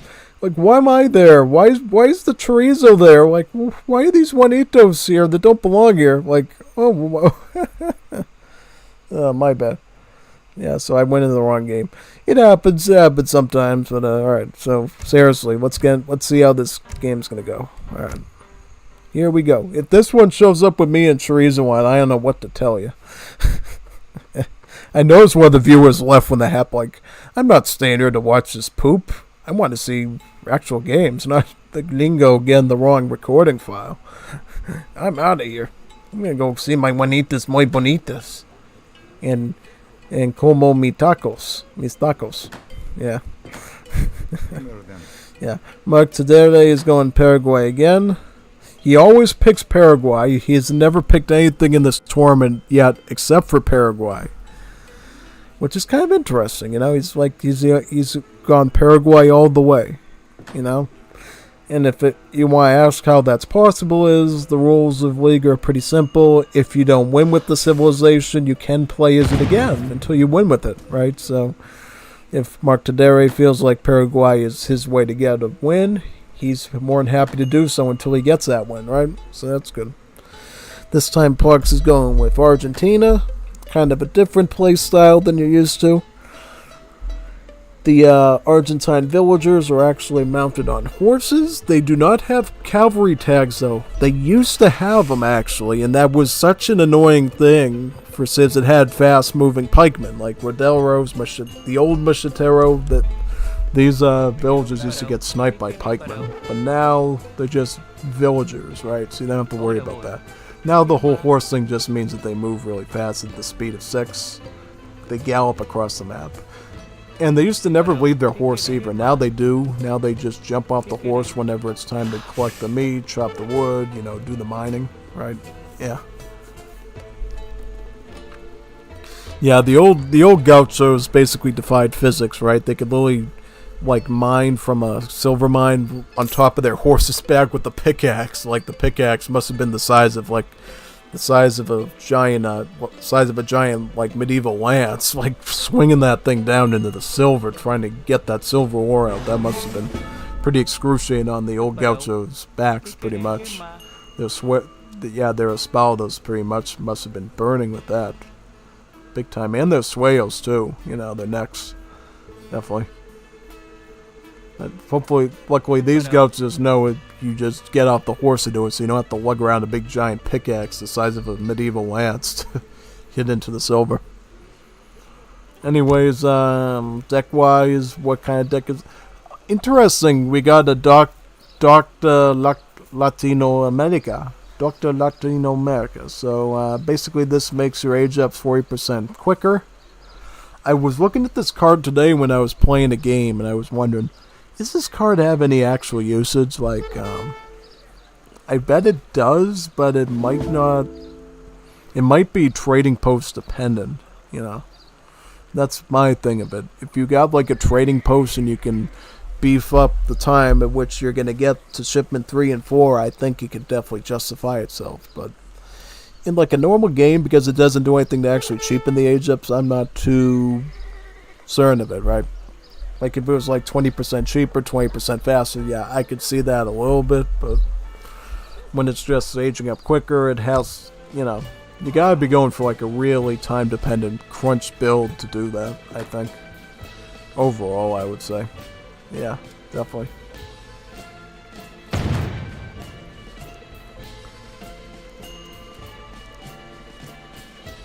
So, Martindere, where did he go for this time?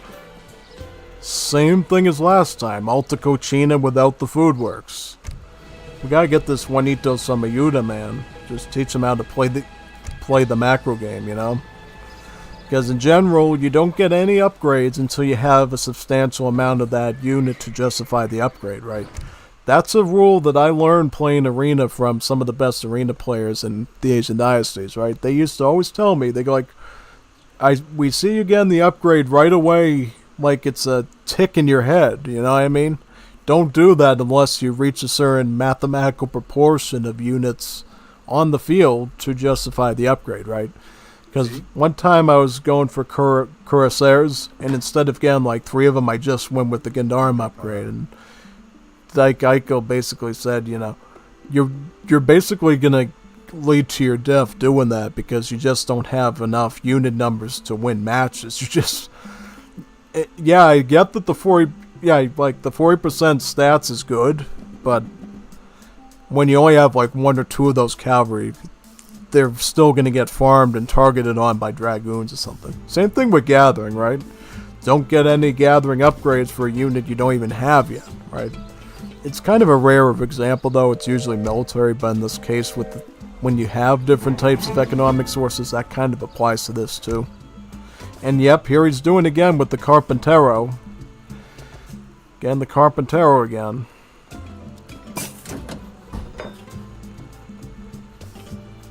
So, I'm wondering if this Mark Juanito booked at too many Juanitas muy bonitas when he was formulating this build order or something, you know. He must have been, you know. He must have been at the stage when he was, like, thinking about getting the food works, and then he saw Juanita Bonita on his Instagram page, and he's like, oh, I want to look at that Juanita muy bonita, and then he ended up, you know, rewiring his brain to send this instead, you know. That can happen, you know. People look at Juanitas muy bonitas can rewire their brains for better or worse, so, you know, totally could have happened that way. So Parks is actually going to go with Infinales, it looks like. And he's probably going to... Well, we can't go for immigrant units yet, since he did go with Italians here. You should really take these Italian villages and put them onto the Italian houses, though. Because, in general, these Italian farmers are just that, farmers, you know. Good at growing your tomato plants so you can get some good tomato sauce for your rigatoni, or your ravioli, or lasagna, or your spaghetti, you know what I mean? They're not supposed to be eating musk oxen, you know. There's no musk oxens in Italy. There's gardens with tomatoes and stuff. Wheat for spaghetti and pasta, you know what I mean? They're not going to be eating some musk oxen from northern Canada, you know. Dígame, maestro. That's a Canadian thing. Yeah, interesting. Pox is also using the defensive formation for his Infernales, probably trying to do as much raiding as possible. The thing is, nowadays, fighting these Koigwas is actually a lot easier now that they have the Pierce armor instead of the Hack armor. In the olden days, you know, they had 40% Hack armor, and Koigwas used to be really impossible to snipe down, but now, because the armor things were done, it does give the raiding cavalry a much easier time. Okay, so this does actually look like it's going to be a 2-0 victory for Pox. How many Primero de Liniers did Mark get this time? Did he get any Primero de Liniers? Not even any of them. Like, what is this? What is this Juanito doing? He's just sitting. I guarantee you, he's watching a Juanita Bonita right now as he's being attacked. You know, he's entranced by the way the Juanita Bonita looks, and, you know, you can't process what he's doing with the macro. Yeah, Juanita Bonitas are great, but not when you're getting attacked in your hometown center. You know, there's a time when you gotta put the Juanita Bonita Ventana down for a little while, you know? Exactly. Exactly. So, I'm just curious, like, what's on game number 3? Did they actually do, like, a game number 3? Yeah, I'm just gonna do that. Why don't we find out, you know? Inquiring minds want to know what game number 3 was, so... Is it a copy of a game we've already done? Because, again, I feel like whoever did the recordings probably was looking at Juanitas Muy Bonitas again and didn't realize that they just duplicated the file, and, you know, it happens to everyone that loves Juanitas Muy Bonitas. You get overstimulated by them and you make poor decisions from it.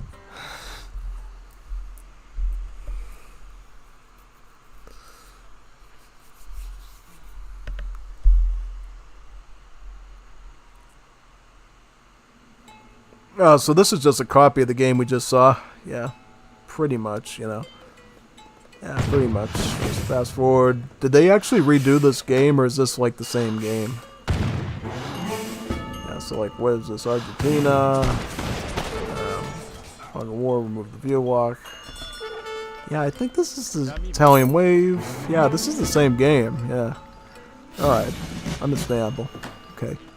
Well, we're going to be back anyways to do, you know, the post-game, because I always do that at the end of every stream. I like put on the post-game for some reason, so we can keep with the tradition of that. Yeah, GG though, Mark. You know, you're going to have to sort of learn your build order with your home city. You're definitely a big step now that you know how to actually build a deck and use a deck. Well, you don't know how to use a deck, but you know how to build a deck, which is quite good, you know. That deck you built was actually really smart. You just need to put them into the right order now, and you should be good. You know, I definitely say that for sure. Also, you have to pay attention more. Like, you shouldn't have let all those villages just get swiped like that. They should have been in the town center, or they should have been moved into a defensive line to shoot at the Infernales. Because Infernales, you know, they don't have pierce armor. You know, you could have easily have blasted them with the shotguns, and that could have scared them off. You know, you just gotta make sure you do that. But anyways, post game, this is what it looks like. This military, 2 units killed, not bad. 1 Primero de Linea, 1 military unit the whole game, impressive. Pox only had like 5 military units the whole game, impressive. Yeah, pretty much just that. You know, I hope you enjoyed these games. You know, I tried to be a little bit more educational and also comical when I do the Liga B, because I understand we're not going to get the most advanced strategies all the time, right? People are just learning different civs, they're learning different cultures, they're learning, you know, different strategies. So we'd have to, you know, help these Juanitos Nuevos move their way up the ladder to becoming Juanitos Altos instead of Juanitos Bajos, basically, you know, little Juanitos Pequenos, you know, we want these Juanitos to be Juanitos Grandísimos, basically. Exactly. So, hopefully everybody enjoyed the stream. I was really happy to do it today, too. I didn't think we were going to do it today because of the whole helter-skelter thing, but as soon as I realized that was, going down the toilet, I said, let's bring back the original idea back and keep up with everything. I might not be able to do it tomorrow, so I might as well get it done today for you Juanitos. If you didn't get to see the whole thing, it's perfectly fine. The VOD is going to be available. I'm going to just go through it, after I turn this off, just to make sure it runs properly. I saw a couple of errors in there about bitrate I was a little concerned about, but other than that, perfectly good.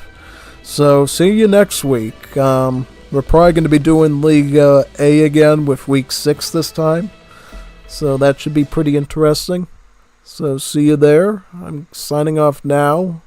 See you in the next cast event we do.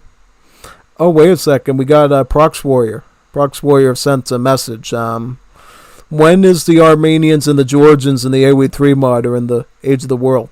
So, that's an interesting question, Prox Warrior. Technically, those civs are probably going to be available in both mods at some point. I know for Age of the World, it's a good chance. I'm not a developer, I'm not on the team, I don't know release dates or anything, but from my predictions, from when I was doing the beta testing, good chance we could see Armenia and Georgia this year, later this year, for Age of the World.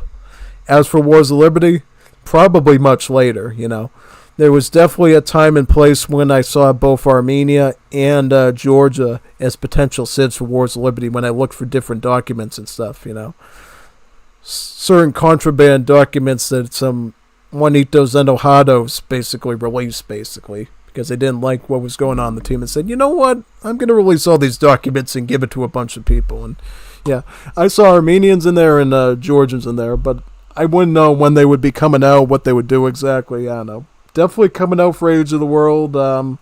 Good chance it's coming out for Wars of Liberty probably years down the line. Not years, but something like that, Right now, what Wars of Liberty team is doing, from my understanding, at least from looking at the GitHub changelog that all of you can see in the server, is sticking to mostly the original program of the Middle East release. So doing Persia, Afghans, Arabs, and Uzbeks. Instead of Oman's Arabs, they're going to be going with the Sauds, Saudi Arabia.